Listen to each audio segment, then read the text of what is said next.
when I first started, I did this Mark Wahlberg character. Yeah, and I would do that. I just talk like this all the time. I'd be like, how you doing? You doing good? What's going on? You guys should have Donnie in here sometime. Help me straighten him out. Hello, everyone. Hola, mis amigos. You're listening to Oh My God Hi, Hijo de Dios. Hola. With me, George Lopez. Porque, ¿sabes qué? Let's do the show. Porque I got a lot of things to do. I gotta go to that dry cleaner ahí. My kid fell. Se pegó la cabeza. I gotta go get some Neosporin Paul. You know what George is? Oh, I'm sure he's around here somewhere. What's his name? George? Lopez. George Lopez. Oh my God! OMG. OMG! Hi! Oh my God, hi! He built part of my town. He did, huh? Yeah. That motherfucker was ice cold, man. Oh my God. Wasn't he? Yeah, I've so He many was thoughts fucking about it. ice cold. They looked for those kids in my hometown. He was the guy that said, did they arrest anybody else? To throw it in the air that there was more than one person. Really? Yep. John Wayne Gacy did that. Wow. Just because, now you can, I mean, it's like a psychological, man. Yeah. Daniel Van Kirk I'm here. from the great state of Illinois. I am. Rochelle. Rochelle. Is that where the peaches are from? What's it from? No, we just got corn and soybeans. Rochelle, Illinois. Yeah. Yeah. That was my first job. Working in the fields. Did you? I probably could be killed for this, but did you know that Monsanto makes the seeds that the farmers have to use? No. And yes, and they have guys that go around in cars that like Men in Black, and if they go to your farm and you are not using the said seed, that you will be They'll shut you down? fined and shut down. Maybe I'm wrong, but I think that in the farming there's a monopoly in this thing where you're not allowed. If you're a farmer for the country. Right, And then they a farmer subsidize for you. yes. Yeah. So they own you.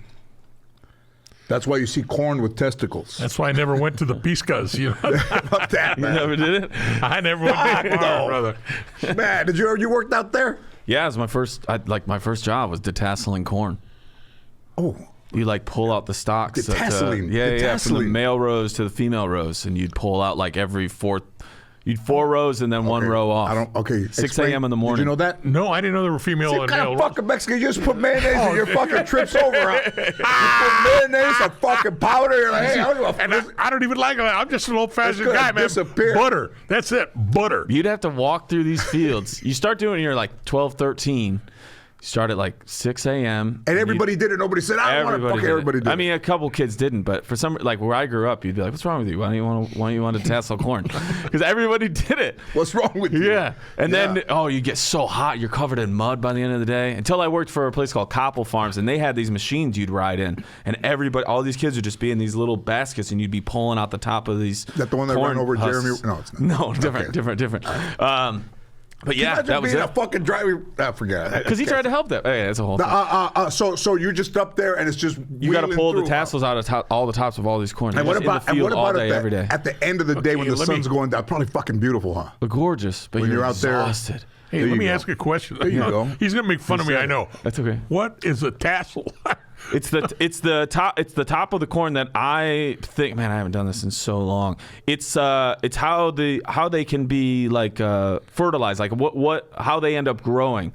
I think they're all both male and female until you pull out the tassel, and then it's the way that it grows. So you would have one male, and then you'd have 4 rows of female, and then another male. And somebody's probably like, well, you're an idiot. And I'm like, well, I did it, and I was 13. It's not like they explained everything to me. But you'd pull them all out, and you'd have to pull them boom, boom, boom, one after the other. And then that's how they would harvest.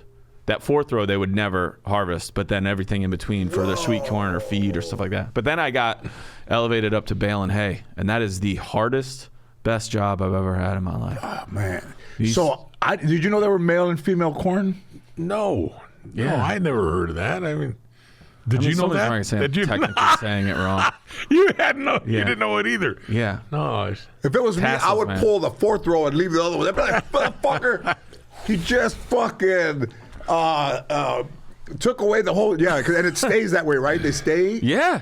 Wow. Yeah. I was a gravedigger in my hometown too. I had all sorts of weird jobs growing up. I didn't do it for very long. One summer, and I'm like, I'm done digging graves. Legally, not the type. Don't they? Not the type you would have Don't caught. they use machinery? You know, like You a use a backhoe. But you still need someone to get in there, especially when you fill it back in. So I'd be standing on somebody's casket, and you're up, the ground is up about here, and you would be bringing in the first 2-3 inches, and then you have to stamp it down so that it settles correctly. And I'm pounding on this dead dude's casket. I can still see his family driving away. You ever heard It anybody was say, hard. "Oh"? It's a small town too, because everybody you've ever known that's passed away is in this cemetery too. My grandpa's in there. A kid I went to high school with died in a farming accident. Like everybody, it was depressing as hell. When they dig the hole in the bottom, you get it just a level. Yeah, you have to get in there and stomp. Exactly. Yes. But so you stomp it and then it gets. But you don't have a level. You're going, No. They You just need a layer. It's not Yeah. But the first time I got in, whoa, did you guys ever have to exhume anybody? I never did. There were bodies exhumed while I was working in the bureau, but I never exhumed. One time we had to pull somebody out and then open it. Of course, the key didn't work, and so we had to hacksaw the hinge to try to get it off. Oh. And the guy started hacksawing into the. So the corpse. key didn't work because the. It had been so long. I don't even know why. They don't tell us why they were pulling this person out, but they dug him out. That smell. What if they were just bored? They're like, hey, fuck it, let's. who do you like? You want to know what was wild? But wait a minute. So they put the key in there. It doesn't work. Fucking years go by. Right. And of course it doesn't. I knew it wouldn't work. And what did the casket look like? Let's do layers. It stayed pretty much the same. Okay, so the casket. It's not steel, whatever it is, but it's it was intact. It looked dirty, but it wasn't weathered away. They put the concrete over? No, it's all there's no. It's just a coffin? Mm-hmm. Ooh. Yeah. Wow. And then the guy we were with was hacksawing the hinge to be able to get it open, and went into the court. That smells one of the worst. And he opened it up, and Yeah. You anybody who goes, I don't know if I've ever smelled a dead body. You'll never forget it. Yeah, you'll know if you're smelling something that is Sure. that rancid that you're like that. What does it smell like? Like if you and your old lady are dancing all weekend? No. It's your a smell calzones you can't remember. Put them And together. it gets in your clothes. It gets in your clothes too. Fuck, how does it get in the clothes? Dude, I don't know if you're old enough. But Motherfucker, I'm fucking almost 70. Remember, we used to throw garbage in the garbage cans, and there'd be maggots down there. Yeah. And you'd open it up, and you smell it. That's what it smells like, but only much, much larger scale, much worse. It was terrible. And it And does what are get the on your fucking clothes. maggots that they just appear when Always shit appear. gets... My cousin's a fireman. But where do they come He's from? a fireman in my own town. And Are they Flies. flies? Fly eggs. yeah, but they had they had a semi as a truck stop outside of my town, and sometimes these guys will have heart attacks. No, And they won't find them. For days and days Oh, that's ugly. until eventually someone called. Well, this is where we think they are. A lot of times now with GPS, they know. Well, this car they haven't driven in 8 hours. They're supposed to have left 6 hours ago. Right. But this was still not connected to a dispatch or anything. And that's the way they go out because they're just And they're they just went in there. driving to This show is up. Yep. Midwest, Midwest. 90 degrees, 100% humidity. And my cousin said, there's just maggots. And I asked him, I go, where? He goes, it doesn't matter what the room is or where someone is. After a few days, And if they'll it gets just warm, get maggots. it's warmer, even Fucking quicker. maggots are this big. They're going, oh, thank God you're here. Oh, I think I can eat. Good God. Hey, man, there's some fucking guys on the back. Yeah. They'll just, We get the just check. shake. Can we get the Y'all check? check, man. That's all you can eat. I can remember we had permission to pick a guy up in the mountains. Normally, I had to wait for the coroner's office. We were losing light. They said, get him. I had some people from emergency services with me, so we had to get this guy up, put him in a body bag. And he was so gone. I remember trying to get him in the body bag, and hair and scalp and just everything was coming off. Yep. So for some reason, I ended up, as they're pulling him up, I ended up on the bottom. So juices were coming out. Oh. Yeah, that's And- what it was like in the semi cab shit, too. that just And came so out. I got up on the car. We got him up to the car. The guys that were up there made me ride on the hood of the car. Wouldn't even let me in the car. Really? I rode on the hood till we got down to open space. We got him off, threw him in a helicopter, and we took off. We went from Angeles Crest. We landed over here at the coroner's office. They got the body. Fortunately, I had left my cop car there. Yeah. I got out, put plastic on my seats, and then I had a clean suit right out of the cleaners in the back. yeah. So I drove straight to East LA Station.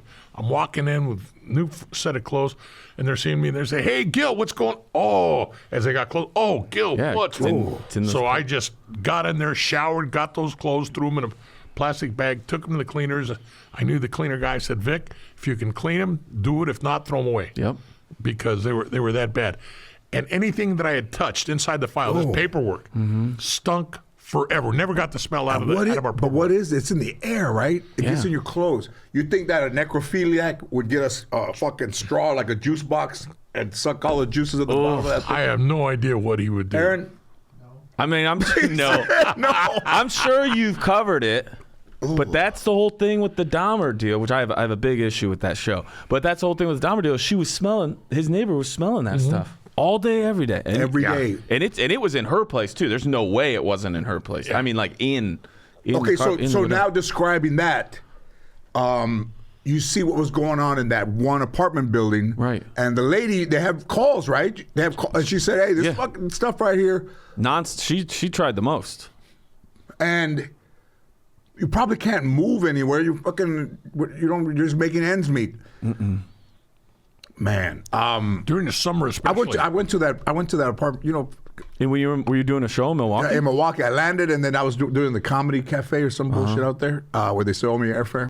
So They do. I let it go. They got a good new one, the Laughing Tap. Oh, they It's do? great. Yeah. And I told the dude, we landed at the airport. I go, "Hey, where's Dahmer's apartment?" And he's like, "What? You don't want want to see that shit?" And I said, "Man," he goes, "They're gonna tear it down." I said, "Come on, dude." Went to the chocolate factory, then went by fucking.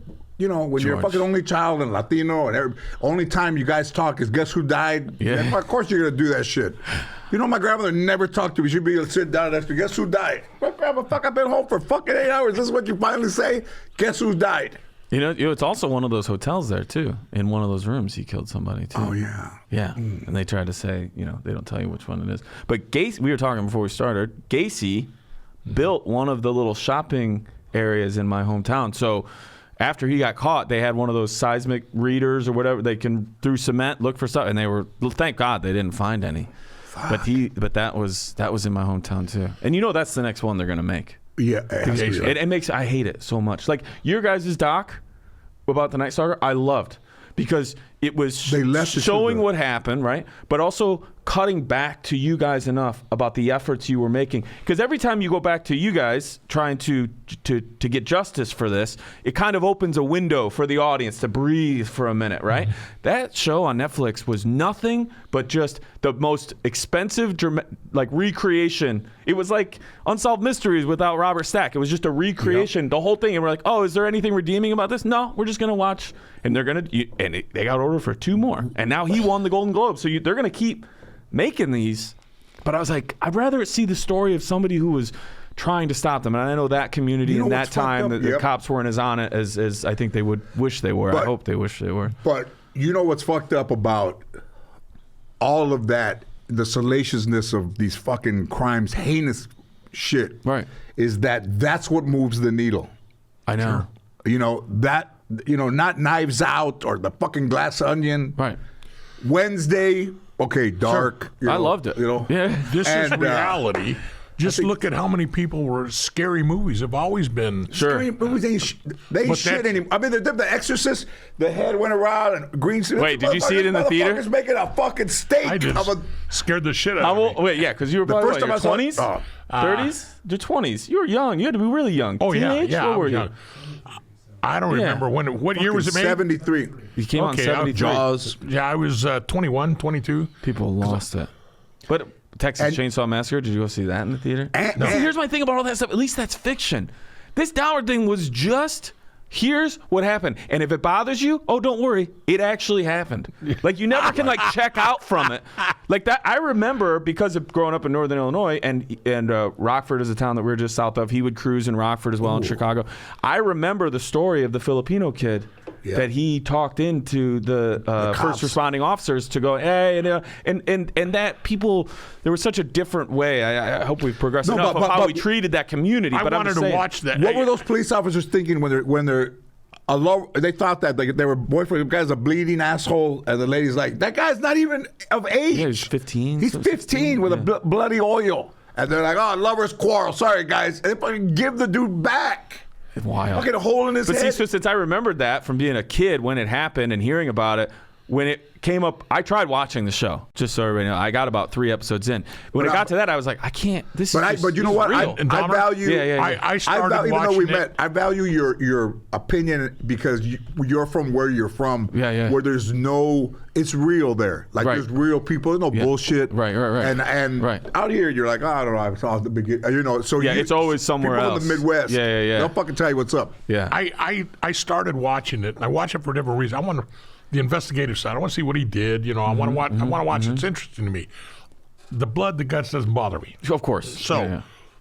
I was watching it. My wife comes in. She said, "What do you watch?" I said, "It's a Dahmer thing, but I'll change it. You don't have to watch it." She said, "No, I want to watch it." So she started watching it with me, and then she says, "That guy's sick. Yeah.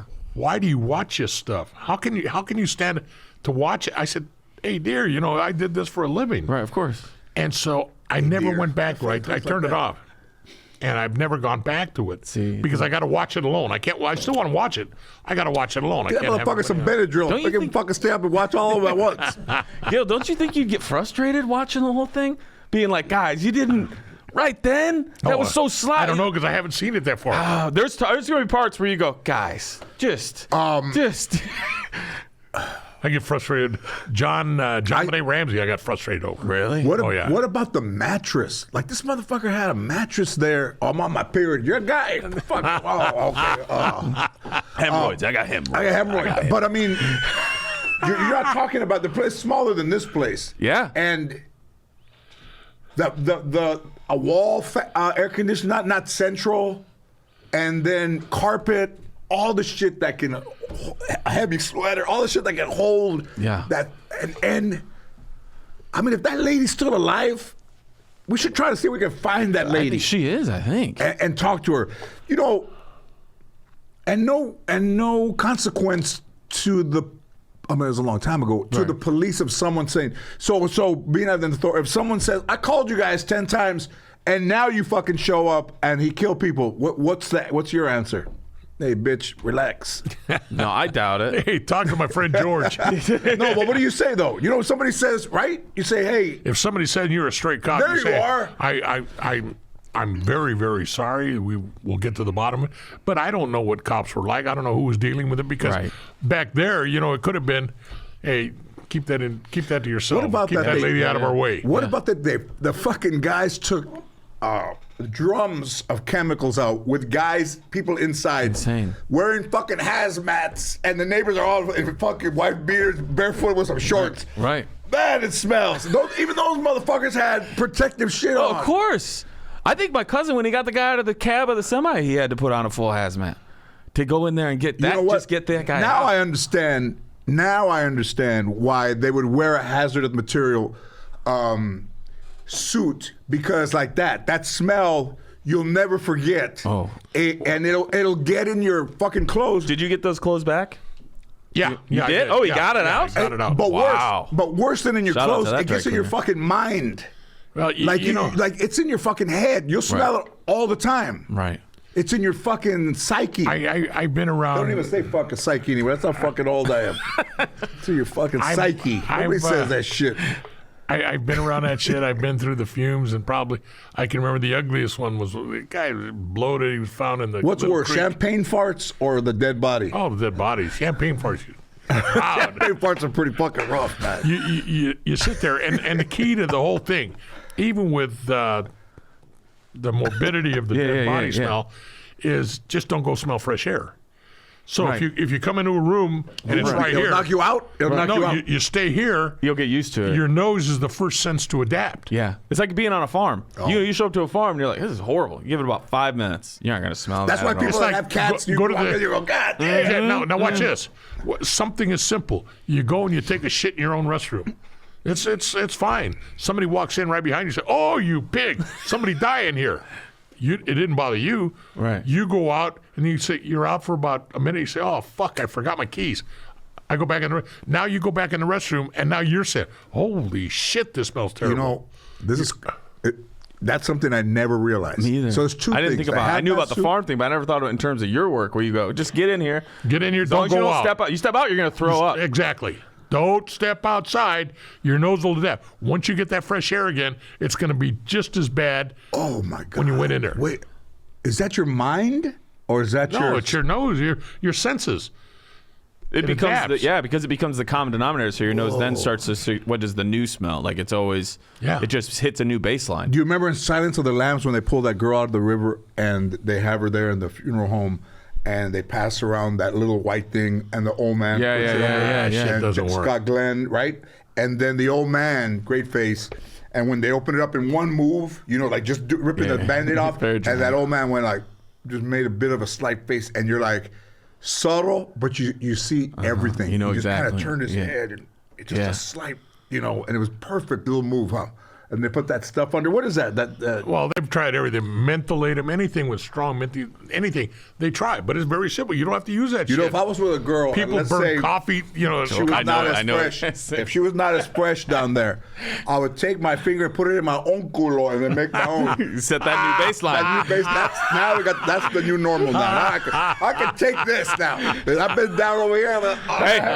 Hey, when you go down there, don't come up for Don't fresh gotta air. come up. You gotta stay. There it You is. gotta- That's what you got to do. That's your new normal. That's it. You go down there till you're done. Don't take a break. I go, hey, put your finger in your ass and put it right here, man. I gotta fucking get out of here. I'm fucking late. Wow, man, It's simple. and I don't think I think there's a very small percentage of people who will ever stand in a 6 feet hole and look up and still alive, like and say, "Oh, it's eerie, huh?" Oh, I hated It's fucking eerie. Dude, you want to know the craziest thing about working in a cemetery? At least the one where I worked at. They had, you would take this long, probably maybe somewhere between 6 and 9 feet long metal rod. At the top of it, it would Y up at the top. You would almost use the top of the Y like handlebars. You'd push that thing down as far into the ground as you could, and then before you could go any farther, you just get maybe like 6 feet down. You start turning it, and we were looking for bones because in this cemetery they had pauper graves where they would just bury people with nothing, and there's no markings, so you can't go with a backhoe and start making your grave, and then you pulling up ribs. So you could feel the bones of Okay, Oh, where now they. see that would fuck with me. That would fuck with you. Yeah, There's no yeah. smell. I just knowing that I'm moving around somebody else that was once there. So the bones are what remains yes, of the most. everything that was there, Yeah, right? yeah. Clothes and So you'd have to bones? make sure, because you'd think you'd have a lot, like the cemetery's been around since late 1800s. So you would have these places where you would just, we don't know if that's an empty lot or if there's a pauper buried there, and you'd have to try and find clothes a would pauper. deteriorate a lot Super fast. if they've been in. Oh, they would, yeah. Yeah. Not those fucking jewelry Apache and jeans. bones. Not those Apache jeans you get at fucking J.C. Penney. Those motherfuckers are Rodney the Robot. That motherfucker could try to burn through those jeans. We had an area of the cemetery that, forgive me for this term, I don't know what the new term would be, but it was just called the gypsy section of the grant. Yeah, fuck yeah. And, No, that's a term. Fuck yeah, yeah. yeah. No. And, well, I'm not supposed, people don't They like give you it anymore. hey, you're in Europe. They give you a flower 75 hours later. You fucking walk away from it. And they had there was an area there that had like a kiln, like a big like fire double trouble boil bubble kiln, right? And one night these high school kids dragged that kiln out of there on the back of a truck. And then 2 nights Fucking later, around? yes. And then 2 nights later, my boss, John Loggins, he came back into work, and there was a brand new kiln there, and no one ever visited those graves, and they didn't see anybody come in or come out. And granted, he leaves at night and he comes back in the morning, but that area was always like upkept, and it had its own little like trinkets and things about it, and you just didn't mess with it. Whoa, man. Yeah. Yeah. There's people. And they there's were out things there going too? on in They were cemeteries. out there too in the gypsies and. That's the only thing. You know what? In this world, in this country, there's still things like that little people have sects never and seen. Yeah. societies. In Europe, people. we went ballooning in the Loire Valley, right? With of course, when I was married, but, it didn't cost them. But money. you got in a hot air balloon. I got a hot air balloon. God, and that's it. You're risking your life. and you fly over the camps, and I said, hey, don't look at them in their eyes because you're probably 20 feet, 30 feet on your way up because they'll steal your soul. All the ladies started crying. I'm like, that's not fucking bull. I made it up. They all fucking started crying, man. But I mean, I said, don't look at it. It'll steal your soul. I look and they're fucking crying. And they're all huddled down. I'm like, wow, this is going to be a fucking great trip. I said, But I hey, made it up. No, you did. I said, I made it up. You got stuff in your culture where they're like, fuck yeah. witches and and we don't do this. You Painted put this on fucking that. eyebrows. Oh, yeah. Yeah.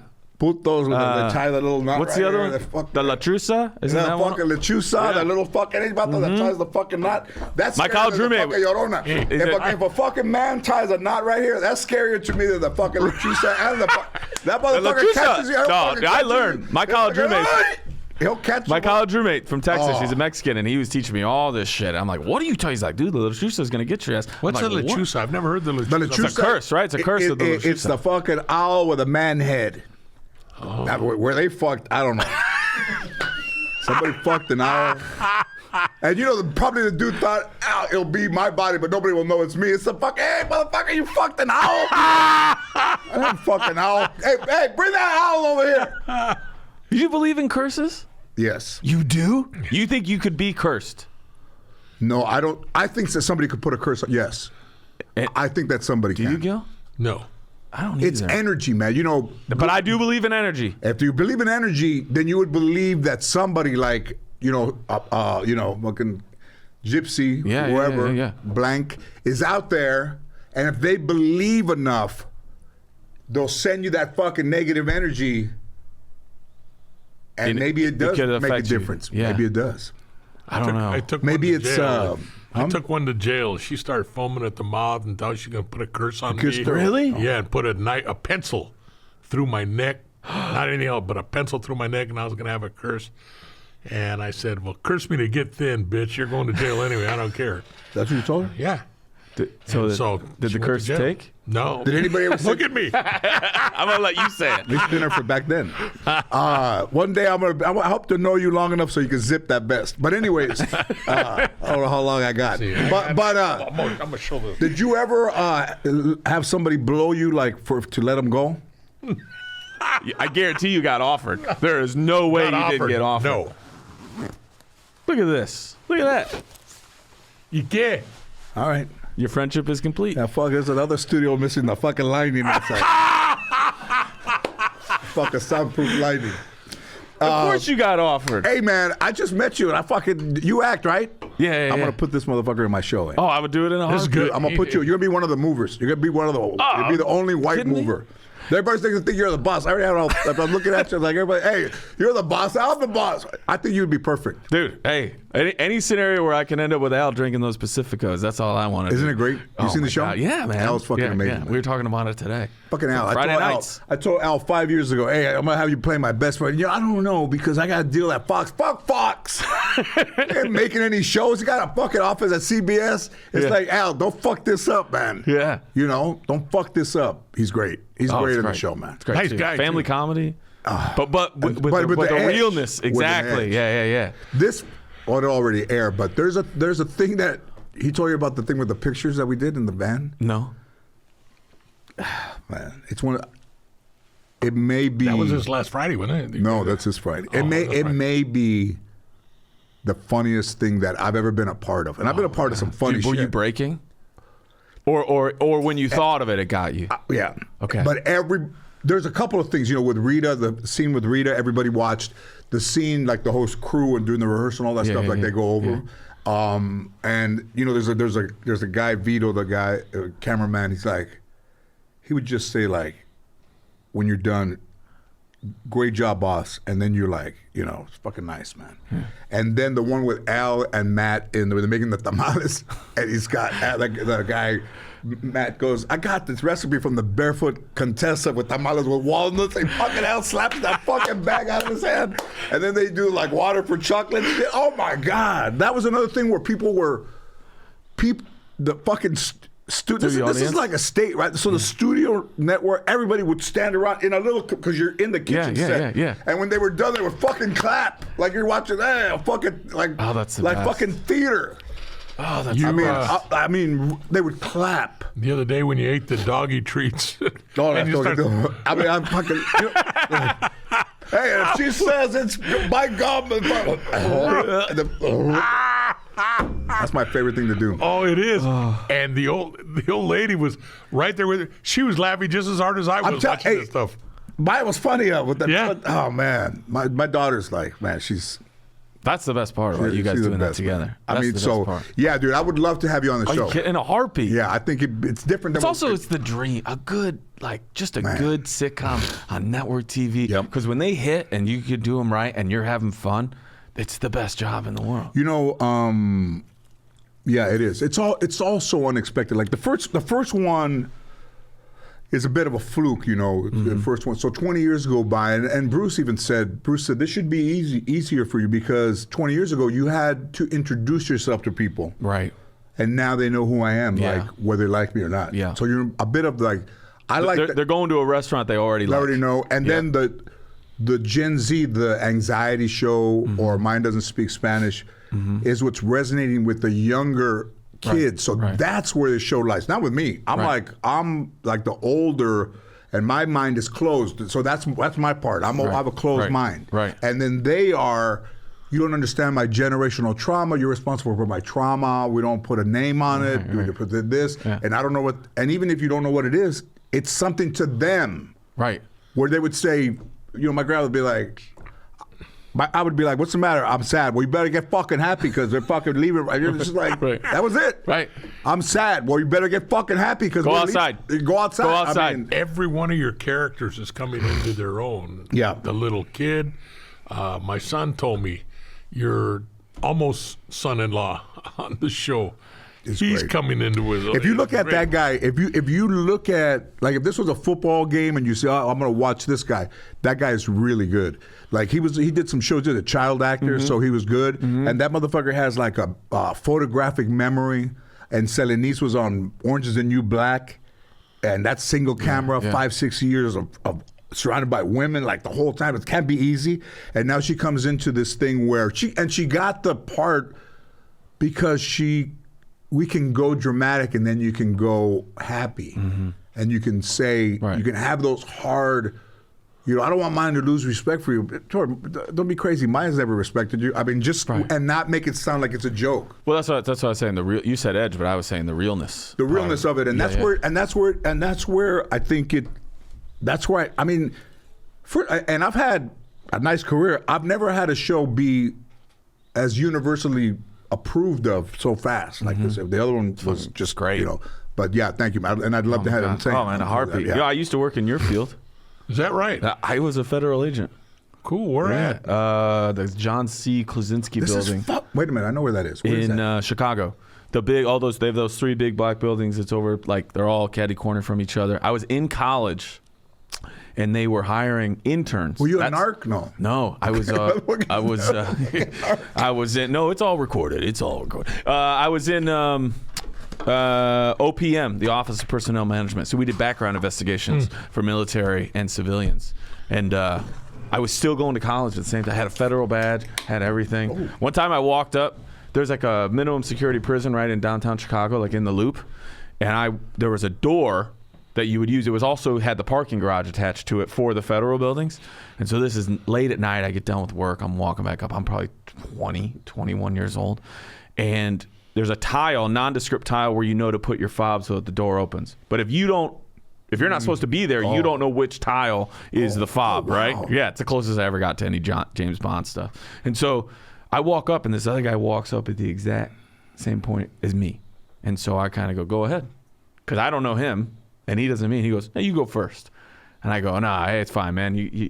I'm happy to get the door for you. Open it. And he goes, how about you just open it? And now we're in a bit of a tete-a-tete here.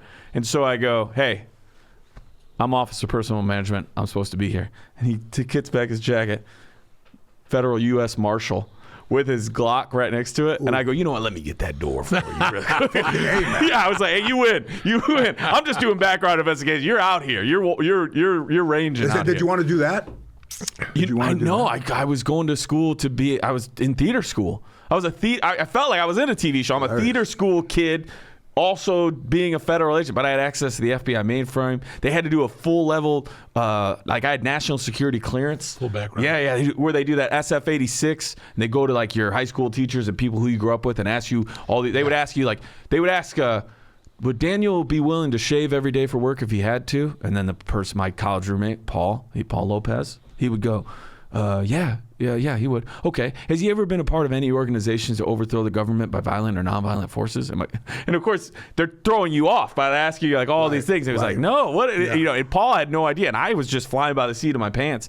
And so I ended up being a federal agent on 9/11. We had to like shut down our access to the mainframe. It was scary time. But yeah, so I did that. So you were there in 9/11? You were there. You were. Wow. Yeah. I remember my mom called me up and I was like, she's like, don't go to work today. I go, I think I'm one of the people who have to go to work today. Yeah. I'm a federal agent. Wow. So yeah, I went in and then we closed everything down like really quick. But then they moved their offices out to the suburbs and I couldn't still go to the school in Chicago and go out to the suburbs. I didn't have a car or anything, but. And how was that? They recruited you from the school, or it was like a job fair. This is the wildest thing in the world. I'm like, I think they do that at the job fair, but they're nondescript. I think they were. I think they're not telling you what they are. If you come up, they might assess you, right, and just say, okay, there might be somebody that, sure, okay, right. Every person I worked with. If you go through OPM, it's kind of like a backdoor way into the FBI or CIA because you're kind of you get in. Now you're with an agency that's technically doing investigations, and you're part of the FBI. Like I had an FBI ID number and all that stuff. So you're in, and then you kind of can like move into another spot because it can be obviously so hard to get in. DEA, CIA, FBI, and so they were doing a job fair, and I was walking through the building to go to my job that I had then. I was just a server at a little diner in Chicago. And I had to wear like a white button-up shirt and black slacks, so I kind of looked okay to walk up to a business thing. And I talked to the guy, and he goes, "Yeah, his name was Jack Phillips. Talk like this. Hey, I'm Jack Phillips. How you doing?" He was a 20-year state trooper and 20-year IRS investigations, and now he was doing this. Shit, double reason to hate him. And so he was like, "What's your name?" I'm like, Daniel Van Kirk. He's all right, Daniel. What you're gonna do? Fill this out, fax it to me. Just tell me a little bit about yourself and who you are. But all he was doing. Is that what he sounded like? Yeah, exactly. That's a fucking great voice. And what he was doing was just saying, "Can this kid just do a task?" He seems like a good guy. It's amazing. Can he just do a task? And so I sent him things like, "All right, Daniel, I'm going to have you come in. You're going to meet here. You're going to go through a security checkpoint, all this stuff." And I'm like, "Okay." So I go there, and he goes, "We'd like to bring you on. You're going to fill out this form." And that's why I got the SF-86. And then, yeah, I was in 2 meetings that they were like, "Hey, part of your clearance, you can never speak about what we talk about in this meeting." It was like national security stuff and things. And I'm 20. I'm a freaking theater kid sitting there like, whatever you say. It was a wild. I had a badge. That was the best. You ever take your badge to Chicago? I was in Chicago last year. I was retired. I still carry a badge, but I was in Chicago last year. You put that badge on, and I'm telling you, as a 20-year-old, you put that badge on any table, on any bar, you will not be paying. You will be paying maybe a third of whatever you're billing in Chicago. And my boss told me, he goes, "You're allowed to carry a gun. We don't want you carrying a gun." I go, "Okay, I don't need to carry a gun." But you ever want to go into a bar, you're 20 years old, you just show them that badge. It's Chicago. They're going to let you walk right in. Wow. I had a great 20-year. My 20th year was pretty fun. Yeah, I think cops are good. That's what's great about it. Yeah. And that's what's great about Chicago is, It's very old school in that way of like, and none of it was ever, everybody was nice, and I would have helped out in any way anybody needed to. Nobody needed me to help out. Badge. I say, "Hey, pop those fucking titties out right now. Your badge is melted. Fucking chocolate." Sir, this is a family Hooters. Yeah, I'll be right back. Yeah, that was my closest time to working in your expertise. And then, at what point did you say, "I'm going to move on"? When they went to after 9/11. After 9/11, because I couldn't do both. It was scary too, because one of those planes was supposed to come there, but then like to those buildings, and they grounded it before it could take when they grounded everything. Good thing they probably didn't have that key fob for the right tile. I know, right? Yeah. Amen to that. But it was wild because I didn't want to. Everybody wanted to do it, and I was like, "Yeah." They're like, "What are you doing here?" I go, "I don't know. I fell backwards into this job." But I think it might have been good to give you a taste of what. Oh, for sure. Because then you understand how people can go undetected. You know what the thing I learned most that 1,000 times better than us. So these kids would join the Navy, right? And the recruiters, they don't care. Don't talk about the time you got arrested. Don't do whatever. Just don't put it on there. And you'll go in. God. You'll get into the Navy. They don't give a bodies. shit. Yeah. And to be honest, Nobody really does care that when you were 17 you got busted for weed. Nobody gives a shit, okay? But they would do this stuff. When they got into the Navy, they would then get like security clearance to like be on a sub, and a lot of our subs have like nuclear reactors on them and stuff. So now that is when they would have to get this bigger clearance. Man, these poor kids. Now they're like 19, 20 years old. And even though I was the same age, you would say to them like, hey, fill this out. You're going to do an interview, and they would do the interview, and they would say things that no one would have ever asked them, that they never needed to bring up. The amount of people, and hopefully a lot of times to your benefit, that don't know when to shut up when you're talking to them. And I would like tell these kids, like, hey, or they'd like, you'd have reference. You know, the reason the guy went and talked to Paul Lopez, my roommate, is because I put Paul's name down. Some of these people would put people's names down that you're like, don't send us to go talk to them. That person doesn't even like you. Right. But they would confess things and like say things that you were just like, no one was ever going to ask you. But you know, part of law enforcement is just letting the untrained be around the trained, right? So Bubba goes in there and he's like, I was watching, you know, I always watch crime. There was a police officer that was accused of using Snapchat and sending pictures, and the guy goes in there, sitting there, just two women, and they're breaking down. The woman has said nothing about anything, just about, hey, where did you play sports, and the guy's breaking it down. That's JCS, and they do profile dreading. Sure. And the guy breaks it down, goes, stop it. He goes, okay, see how the woman hasn't said anything? There's a second woman there, and she hasn't said anything at all. And this one is like friendly, but not. And then it slides to, did you have a Snapchat? You had Insta. You were doing it on Snapchat, and they were underage, and the way that they did it, what the guy goes, you have a picture that I can see it, and she's like, yeah. I mean, do you want to see it? Yeah, I'd like to see it.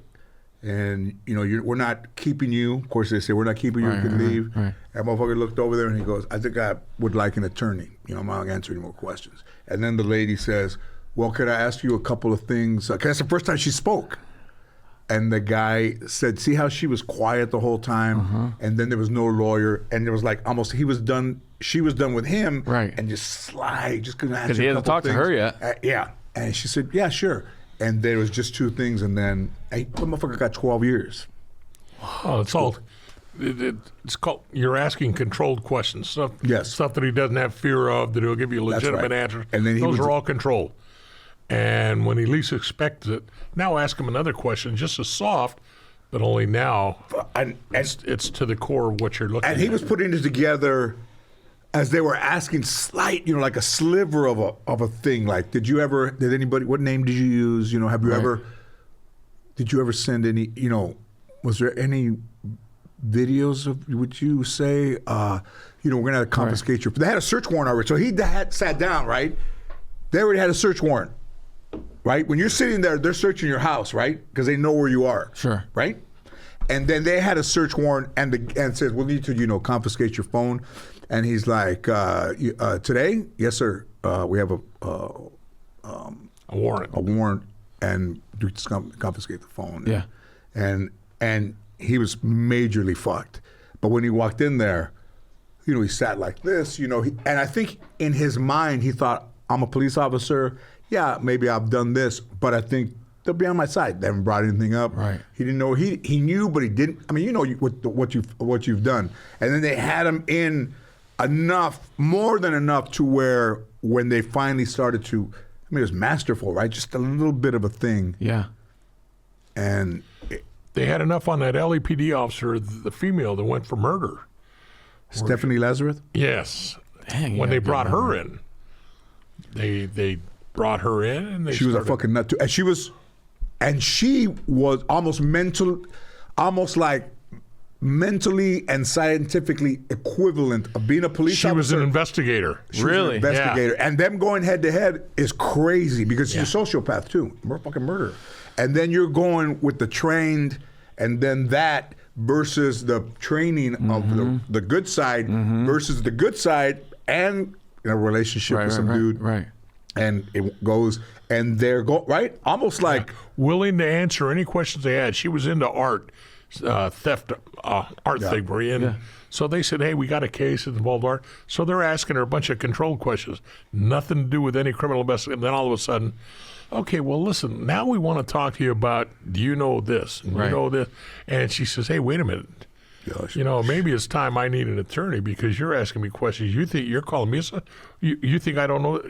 And so she stopped it as soon as they changed the question. But by then she was already in. Oh, they had her, and she's in prison now, No shit. The psychology of as she should be. everything is way more than it's almost like expecting when you're fucking with somebody like that. It's almost like you have a fucking Lamborghini car and Yeah. you have maybe fucking BMW. You think you know shit, but you don't know shit Right. unless you've been trained like that guy. Yeah. Very vague, but still very on the point. He's not using any more words than he needs to use. Yeah. Right? Well, Gil, can I ask you a question? Sure. And forgive me if it's ever been asked. No. Don't be modest. 38. What? That's 38 fucking G. What? How much of you're regarded as such a great investigator and a detective as a cop, right? How much of that do you feel is innate, and how much of it do you feel was learned? That you were born to do this versus, because you obviously you always things you have to learn, tools that you need to learn how to use and tactics. But I'm sure you met enough people to go, because what do they call the person who finishes last in med school? A doctor. Nah. So there's people who were good enough to get the uniform, but then I'm sure, and I would say you and other people that you worked with, you're like, that guy was born to be a cop. That guy was born to be a detective. He was born to investigate, break people down, figure out the truth, and get to it. Like, how much of that do you give yourself? And don't be modest. Okay, I believe one of my dear friends who solved the Mickey Thompson case. Mm-hmm. That was a big case. And What's guy, his name? Can you say his name? Mark Lilienfield. And my wife knew if anything ever happened to me, get Mark on the case. Yeah. A lot of guys didn't like him because they were jealous. They thought he was. That'll do it. And it was just too bad because he was brilliant. Isn't it all fucking high school anyways? He As was. a fucking investigator, you're all on the same side, and they don't like him because he's smart. Yeah, he's brilliant. He was brilliant. And what happened? Did he pass? So he told me, I was down at the office one day. I was on loan to the sheriff, and I had to go back to the office. I'm studying for lieutenant's exam, and he saw me in the office, and he said, before you go, I want to talk to you. And I said, okay. So I'm done. I said, what do you want? So how far along is he? How much older than you is he at this? I mean, He's younger than I am. He's younger than Yeah, he's younger than I am. Okay. And he is heir. He didn't need this job. He's heir to Levi J. Strauss. Holy from shit. his family, and he says, I said, okay, what do you want to talk about? I said, well, let's Can go. you ask him how come they make the fucking holes not sewn big enough for the button? Right? On the jacket, the jackets are the worst. Fucking jackets are fucking You worst. you almost have to And do you know this what? with everything for They're like a thinking month. ahead that it's gonna stretch, Right. so it's fucking tight when you Right. bite. I Yeah. mean, that's fucking brilliant. All right, anyways, sorry. So I said, let's talk. He said, well, let's go outside. He wanted to go outside. And I said, okay, what is it, Mark? He says, I want to tell you, you low-life, scum-sucking piece of shit. You suck shit through a straw. You're so fucked up. And he's telling me this, and I'm saying, okay. He says, don't get me wrong. He said, I'm telling you this because I believe the good Lord has put us here. Everybody has put us here for a reason in life. He says, and you were put here to be an investigator because you're a goddamn good one. You're one of the best. You start crying again? You man? believe. Goddamn. I believe. And you should be an investigator. Now I hear you talking about studying for that fucking lieutenant's exam. You want to push fucking pencils. That's a waste of fucking time and effort. You belong here on the floor. Damn. And I said, well, thank you. I'm not pissed off. I thank you for the vote of confidence. But, I was Did told, you felch through the fucking straw? Probably not. That's what they call it, felching. fuck no felching. Right. I don't know. But just do ask you say you didn't see that in it just yourself came at with that such point? aplomb. No, I was studying to be lieutenant because I was told I'm getting close. I'm getting old. Retire. Sure, if you make it more money for retirement. I said I'm going to take the lieutenant. I'm going to take the lieutenant's exam. I said I'm studying. If I don't make it, I'll come back here as an investigator, as a sergeant. They've already told me I can come back anytime I want, or they can throw my ass out if I'm not performing. Yeah. So I said, I probably won't pass the test. Look at this skin. I'm Mexican. I probably won't pass the test. And if I don't, I'll come back. But if I do, I'll be able to come back and I'll be able to mentor. I'll be able to help lead. Sure. Be able to teach. And he said, okay, so that part, nobody taught me that part. That was in me. Okay. The actual case of the Night Stalker, that was partly in me, but a big part was on a professor I had for 2 semesters at Cal State LA, Dr. Robert Morneau, or Bob as I called him, who taught me advanced criminal investigation pertaining to sex crimes. He made me identify, made me see, allowed me to see things that the average investigator, none of the guys in the Bureau saw. I saw it and recognized it for what it was. Right. And he gave me that knowledge. I didn't have that knowledge before. Maybe He it's gave it more to me. like you were born to be a sponge for that. Like for us, just being a comedian, anybody can go do a bad set, right? Right. But a comic, earlier in your career, if you're going to be a headlining comic, the sponge is somebody who realizes, well, this worked. This didn't work for that reason. And so every time you get more of that stage time and more of that knowledge, you get closer and closer to being good at it. So you were a sponge for that. Just like you're one of the best sponges for comedy. But you needed to have a consistency level of, like for yourself, wherever you went to a different town, whatever, in the 90, 80, 90% effective. Like they go, oh, that motherfucker sucked last night. Tonight was good. Last night, not so good. You needed to find the consistency somewhere, and that's that. And that's also instinctual. Things go out, things come in. You know, guys try to do too much. You just want to, and especially in the beginning, just drive that fucking car right down the middle. Yeah. I can remember taking one of his classes, and he was talking about you like to see the fear in someone's eyes, and that's a sexual deviancy. Yeah. And so somebody had been arrested at night on a Sunday night cruising Whittier Boulevard, and he had stuck a gun in a girl's ribs, said, "Kiss me," and then go. And then they got stopped to get some booze, and they ended up busted. Short version, they got busted. He got busted.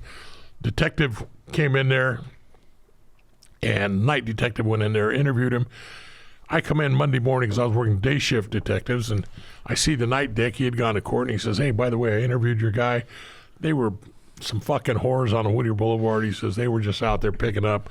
They just got bummed out. This guy was a starter pistol that was inoperative." He said, it was fucked up. He's nothing. I sent him down to CJ, and it'll be a DA reject." I said, "Okay, thank you, Bobby." Yeah. This was a seasoned detective. Right. So I got my partner. I said, "Hey, come on, I want to go interview this guy."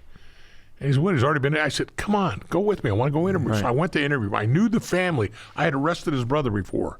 And I went down there, and I said, "You know, you've been advised your constitutional rights." I said, "I want to do it again because I don't want anybody to say we've tried to fuck with you." This is good. I like this. So I like this angle. we talked We're just to being this guy. thorough. It's Yeah. not you, it's us. It's not you, it's So us. let's talk about this. Entertain me. And by the way, before we even talk about your case, I got to tell you, I've read the reports. And by the grace of God, I'm here today. I'm fucking lucky. Because I got to that part where you stuck the gun in her ribs. Now you're on his side. Now he thinks you guys are And I buddies. said it reminded me of when I was a kid. And when I was a kid, I was a fucking peeping Tom. I said, and I'd go look in windows. He says, "Let's face it, all women aren't pretty." He says, "But I'd fucking look, and when I'd see those chi-chis out, and I'd start whacking off," I said, just before I'm bust a nut, I'd tap on the window. Look her, watch her scream. I'd See bust that my fear. nut. Yeah. He says, and then I'd get away. And when I saw this fucking report, you stuck the gun in there and said, "Kiss me." That's what it brought me back to. And he says, And now he "Yeah." thinks you guys are peas in a pod. And he says, "Yeah, that's why I did it. It was awesome, Gil." And so now I you get him to fucking cop out to everything. And the guy went to jail for fucking kidnapping and unlawful detention. Fuck yeah, dude. Fuck him. And You played him from the moment Hey, you walked he in. would have gone. he'd have gone He'd free. been kicked out. He'd have walked. Yeah, they'd have kicked him out. He'd have walked.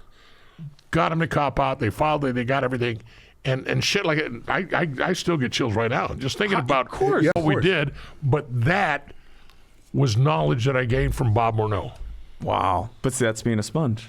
You took that, right? I even had permission from the department. I was such a believer in the guy. Permission from the department to bring him in as a consultant. Really? He was a professor. So I went to he was on sabbatical. He was in Greece at the time.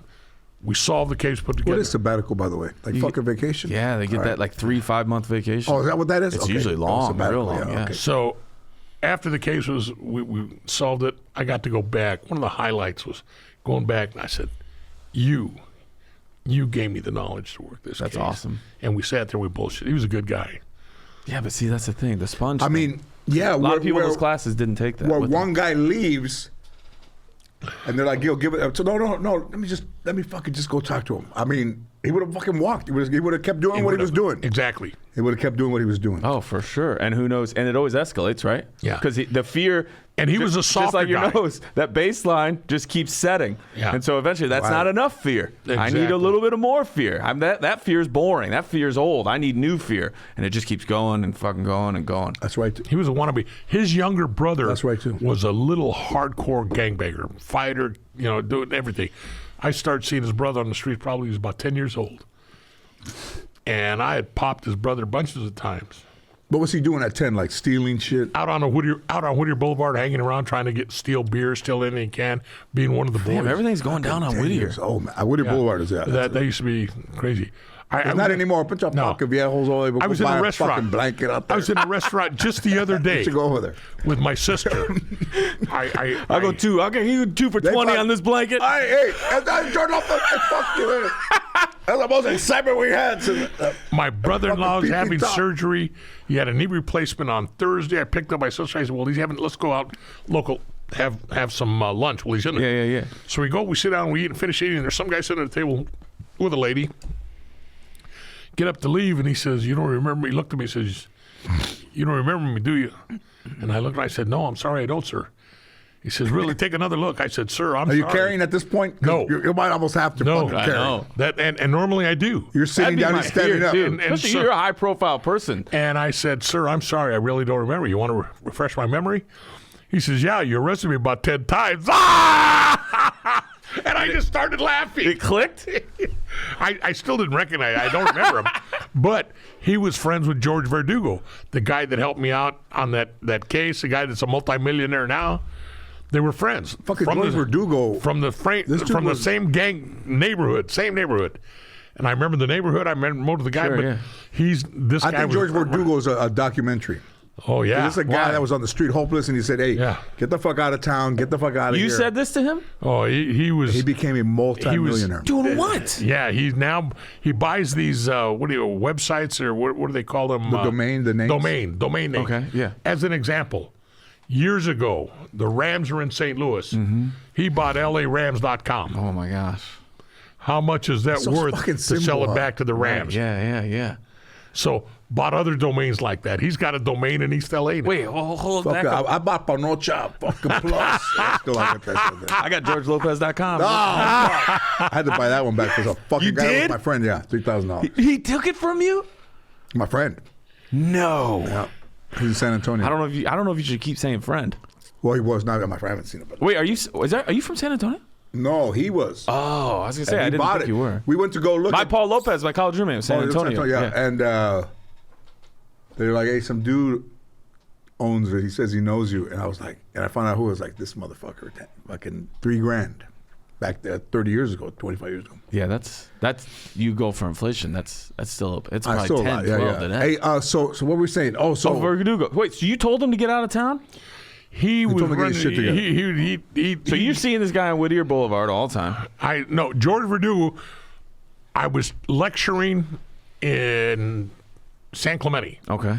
They need Some it. guy comes up and he says, "Hey, I got this. Do you have any murders in East LA?" And I said, "Yeah, I got a murder." And we talked about it. It's kind of a rhetorical question. And isn't so we talked. And his brother, without exposing everything, his brother got involved. Okay. And he said, this guy was a parole agent. He said, my brother, he's not like me. He's different.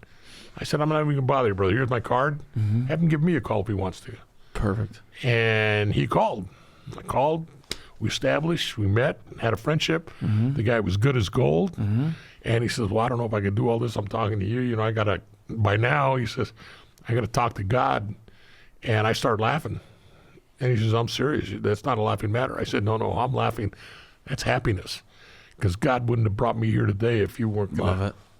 And so Your 2 hours angle- later, his Yeah, angles are he great. really did. Man. He really He's is like a hockey amazing, yeah. player with these so angles. 2 hours later, he called me up and says, hey, I'm in. And so we talked, and later on in life, I helped him out of some scraps that he got into. We got to do this, we got to do this, and this is what you got to do. And he left. He left town, and he'd call me up every once in a while. And he says, Gil, I'm praying for you. I said, I need all the prayers I can get, brother. Keep them coming. Sure. Well, now he did. Then he became a minister, and he went east, and now I want to say he's in Kansas. And the house, he said, hey, Gil, this is my new gig, my new digs. It's a fucking mansion. It's not a house. And he's bought up all these things. And now his latest adventure with his brother, who used to be in parole, now he's buying, he's into weed. You know, he's got labs. Yeah. And he says, that's where the money's at, Gil. Yeah, The guy's a wise investor. It is where the money's at, man. The guy could buy me. You know? Yeah. No, you're high priced. How many years were you on patrol? Actual patrol work I did from 74 to 81, and then 81 I went into investigative I got a work. couple buddies. They're on patrol South 74 Central. to 81. But also he went to Vietnam, too. So you were numb. that was before I became... That, to me, listen, to me, man, going to war for... I couldn't even... you're going for a country, you're not going because to do some score, like, let's go there. I mean, I mean... It's just. I can't even. I look at it. The appreciate. I mean, I say it. I do. You know how people say that you live like other lives. Mm-hmm. When the LAPD wanted me to help them try to recruit new officers, I was on the radio in 2000. I went to the thing over there in Sylmar where they had the training, and they had a paintball thing, and I could not be shot at. Or I couldn't shoot somebody. Like I never knew. I wasn't a gun person. Right. But I couldn't put the helmet on and put the vest on and go out there and when the guy comes out, you might get shot. George, I couldn't do it. You're 100%. I couldn't shoot at somebody. And more importantly, I didn't want to be shot at. Right. And then some lady read me like years later and she was like, you're más and Mariposa. Excuse me, can you pull while I fly out? Can you pull my string? But I think something happened to me in previous lives where I would not want to engage. I would say you're pretty normal. I would say the average person feels exactly how you feel. I don't know, man. You know what I mean? For all the people, dude. And I my whole life was growing up around guns and people who served our country and stuff like that. We had, my grandpa had him. I just knew you were raised. Jack Phillips, the guy, my boss, he told me. He goes, Daniel, I'm going to tell you how you have a gun around a kid. And I said, okay. He goes, my daughter's 5 years old. All right. And now I know I always keep my gun locked up when I was coming home from when I get home. But what if someday I accidentally, we're in the rush, we got to dinner, whatever, I leave it out on the table, she's got a babysitter, I don't think about it. So what I did when my daughter was 5, I took her out, I had her shoot the gun, I had her clean the gun, I had her put the gun back together. He goes, by the time, she's 5, she didn't like how that felt when she shot it. He goes, by the time we were done with that day, she couldn't give two shits about that gun. He goes, his thing was I took all the mystery away from it, that it was my tool that I used. She didn't like the way it felt when she shot it. She knew exactly how it worked. And he still locked it up all the time, but his fear was that someday it would be a scenario where it was out and she would wonder, oh, that's a gun. That's my dad's gun. And he wanted his strategy, and everybody has their own, lives their own personal life, but his was, I need to remove all magic and mystery away from this weapon so that she doesn't give a shit about what it was. And was his... That was, and I kind of grew up the same way of just being around guns. But I think isn't it brilliant? I think it's brilliant. Do you like that or do you hate it? You don't like it? No, I just, you can hate That's the way it is with fucking chorizo at your house. This is mine. Only I can eat it. I worked with a guy that was, and I'm not going to mention any names. You call his ass out. He was an asshole. But what the fuck? He was an asshole. Wait, I always mention fucking names. Especially the assholes. You could call me any fucking name you wanted. Nobody knows. Everybody knows my friends. Nobody knows. I don't want to say his name. You ever notice this? We protect the asshole. I don't want it. This guy's a real piece of shit. If you ever see him, he'll steal your wife. He's dead now. He's dead now. You definitely say his name. And so... He tells a story. I'm laughing. Resurrection. He caught his son. My biggest fear. I had 3 kids, 2 daughters and a son. Mm-hmm. My biggest fear was one of my kids grabbing the guns. I was never worried about the girls, but boys are curious. For sure. So I was always afraid. Fortunately, never had a problem. Now in adulthood, my son cops out. One time he found my gun in the car, and he was showing it to his cousin, my nephew. But then he put it right back. He says, "No, I'll get in trouble." Right. And he put it back. But goddamn, that scared me. Even Oh, now. man. But my one of the old guys I used to work with, I'm telling the story of how what's gone on, and he says, "Yeah," he says, "I found my kid playing with my gun one time." He says, "So I fucking took him out to the fucking desert. I got a gun." A shotgun for He says, "Got a shotgun and I got a fucking chicken." I said, "Shoot the motherfucker." Made him shoot the fucking chicken, watch the fucking chicken go to pieces. that he'll never want to do He that says again. he'll never want to do that again. Yeah. I said, Yeah. God Or damn go to it. fucking KFC or Popeye there. I'm in Louisiana. I've seen how they make these. God damn. It's not worth the bucket. It's It's not worth it. But what you're saying about now, I think that is very true. I think that most people have this idea of I'll have a gun and I can shoot a gun. But when it came down to it, like I have a friend. His name was Dirk. He's talked about it publicly. He did, I think, 6 years in the Navy, got out, went to college, kind of felt like it wasn't him, went back into the Army, kept his years in, his pay grade, and his rank, right? Goes off to Afghanistan, and he gets shot in Afghanistan, takes a round like into the hip. He you know what? He doesn't Wait a brag minute, on him. I'm going to brag on him. I saw that dude. He ends See up the documentary? no. He ends up laying down cover fire while they're dragging him, and I'm saying it because he won't brag on himself, so I'm going to. Bronze Star, Purple God Heart. bless him. Yeah, and even him, and he won't mind me saying this either. That was obviously a traumatic thing for him to work through. Shooting at people and being shot at, obviously, and I think that for the average person, they don't think about like the weight that comes with doing that. There was I know a guy in But also, man, when you don't have a choice and you go, well, when you don't have a choice, Fuck, man. when you don't have a choice, you're in a difference. That's war. But even a lot of those guys. I mean, I had a stepdad, and he was the same thing. It was a lot for him to process. So you talk about I don't want to get shot. I think that's normal. Would you agree? I mean, I don't know. I don't know. I just felt that. I what just were your felt like it experience wasn't. of people who have. I was the only one out of everybody that was there. I made iced tea for everyone up there. No. I went there. I made it. It back. wasn't my You thing, didn't- man. You, It's the you best. didn't realize So it. glad. I'm a lucky man. I didn't Yeah. come back traumatized like some of these guys do, and I made it. But you heard that shit hitting the fucking helicopter. Beep, beep, Oh yeah, right? you'd God hear damn, it, you'd dude. see yeah. it, you'd shoot. You knew what you had to do. You panic, you died. So don't panic. And I learned to laugh at everything. That's the best. I mean, that's That that. fucking little chinitos, they fit you. You're like, oh, look, somebody sent this fucking 7 guys in here. Fucking 7. All right. But Gil, I would All also the- say, based on your entire life's work, you were made to be able to handle extremely high stressful situations and deal with things and mentally process. You can't even, even if you had only been a police officer and you were like, a lot of guys that really have a hard time with the stuff they've seen. You seem to be a person, whether it's laughter or your faith or anything at all, where you're like, I have done my way of processing this, and if you didn't process it, that's how you end up. You gotta get it out. I learned that in Vietnam how to process. Don't stress. This is how you do it. This is how you stay God alive. bless you for your service and for then- your ability and to then I take care of came back- yourself. Then I came back and I've lived that, and it was simple. So if I told my kid to be home at 3:00, Yeah. I had one kid that would come home at 2:59 and like put her toe right there at the door until, hey, I made it. Yeah. The other kid had come home at 3:03, and I'm there sitting down with my friend and my daughter say, I'm home, and I said, you're late. Yeah. You got to, you make rules, you got to follow them. We're gonna go out and shoot a chicken. Get the fucking chicken loaded. We're going out. So it just that's the way I've lived. And Do you think that there's officers out there, guys that have years in patrol or wherever, that don't want to take the next level because of the amount of work, or maybe inside, something to say like, hey man, you know what, I'm happy here, but don't challenge themselves? Maybe they have the ability, they just don't want the stress level. I think they're afraid of failing. There you go. They don't want to go Listen. up there and fail. But see, you looked at it as you Yeah. couldn't fail. Yeah, Even it if was, because of the color of your skin, you weren't going to make it to the next level. You were like, Yeah. well, then I'm going to take this opportunity. Yeah, So you they're- didn't even at just the amount of time I hang out with you, very rarely failure isn't really an option. It's just a different way of doing it. I'm going to say, I've never told anybody this.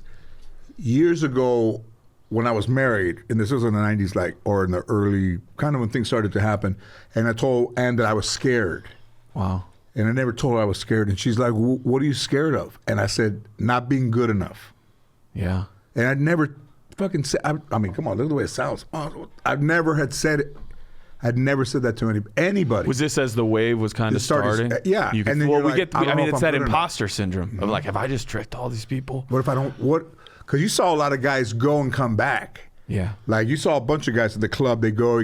That's why I don't wear shit that has comedy club logos or any comedy logos on it, because these motherfuckers would put jackets on from Evening at the Improv and Laugh Factory. They go, "Oh, are you a comedian?" It's like, how can you fucking tell? The motherfuckers got all this shit. It's like, I'll let my shit speak for itself. Right. Like, I don't need to be putting on a fucking jacket and go on stage with a fucking hat and all that shit. And it was the only time I said it, and the only person I said it to. So I don't. It's like- The only time in modern time that I can think of off the top of my head that I was nervous, Yeah. and I even tried to get out of it, was going to his golf tournament. Really? Oh. I told you when I got there. I called. I texted you. I said, hey, maybe I shouldn't go there.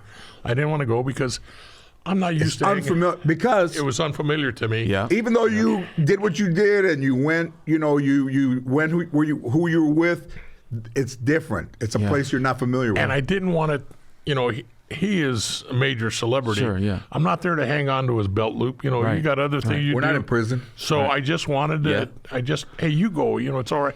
And then I'm reading this shit, and I'm a simple-minded, everyday guy from the street. And I'm looking. I'm in the club. And it tells you, you got to wear this kind of clothes, this kind of clothes. And I'm saying, motherfucker, what am I doing here? And so then I talk to him, and I say, I really don't feel comfortable going, George. Maybe you go. You're going to, I don't feel like. And he said, no, I want you to come. He says, people do want to see you. So I said, okay. And I was still nervous. And I told him that day. I said, You're out of your comfort zone. I was totally. more nervous going that day than anything in modern time. And I told the wife when I left, hey, you know what? I'm more nervous going to this than anything I've done in years.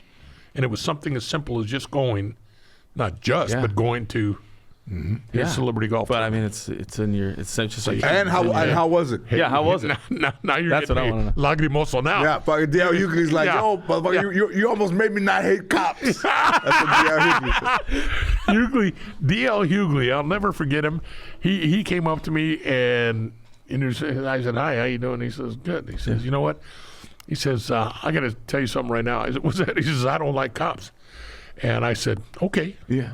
And he You says, should have said. You go. I've met a few I didn't like. and I just said, Yeah. okay. And he says, no, really. He says, I'll be honest with you. He says, I hate most fucking cops.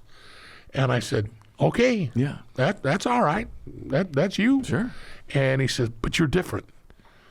He says, you're not like any other cop I've ever met. And then he says, and then George tells me, he says, I listen to every podcast, that George does. Mm-hmm. He says, and George tells me, you've never done this stuff before. And I said, no, it's just. Right, yeah. And he says, well, you're good.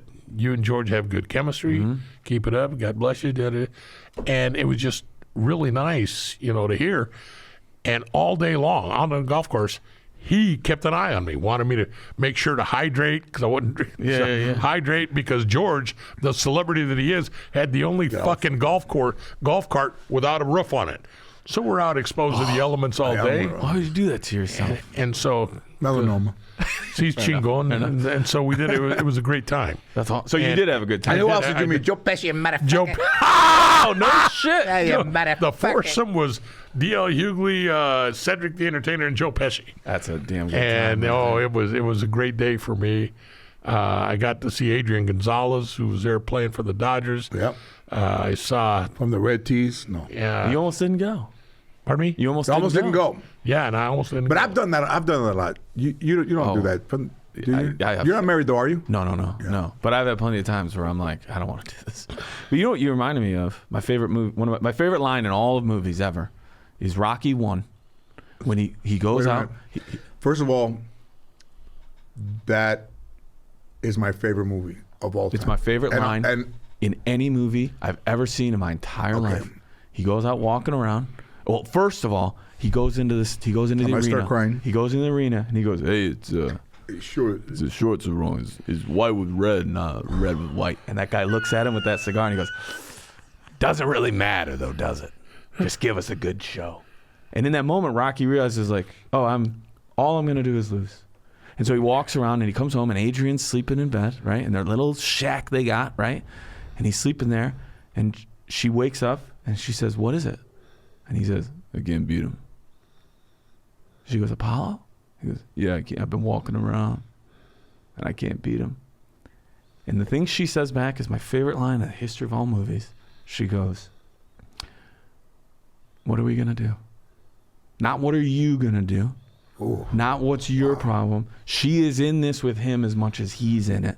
And whether it's a career or a golf cart or what we're doing when you don't know how it's going to go and at any moment you're waiting for somebody in comedy to fire you."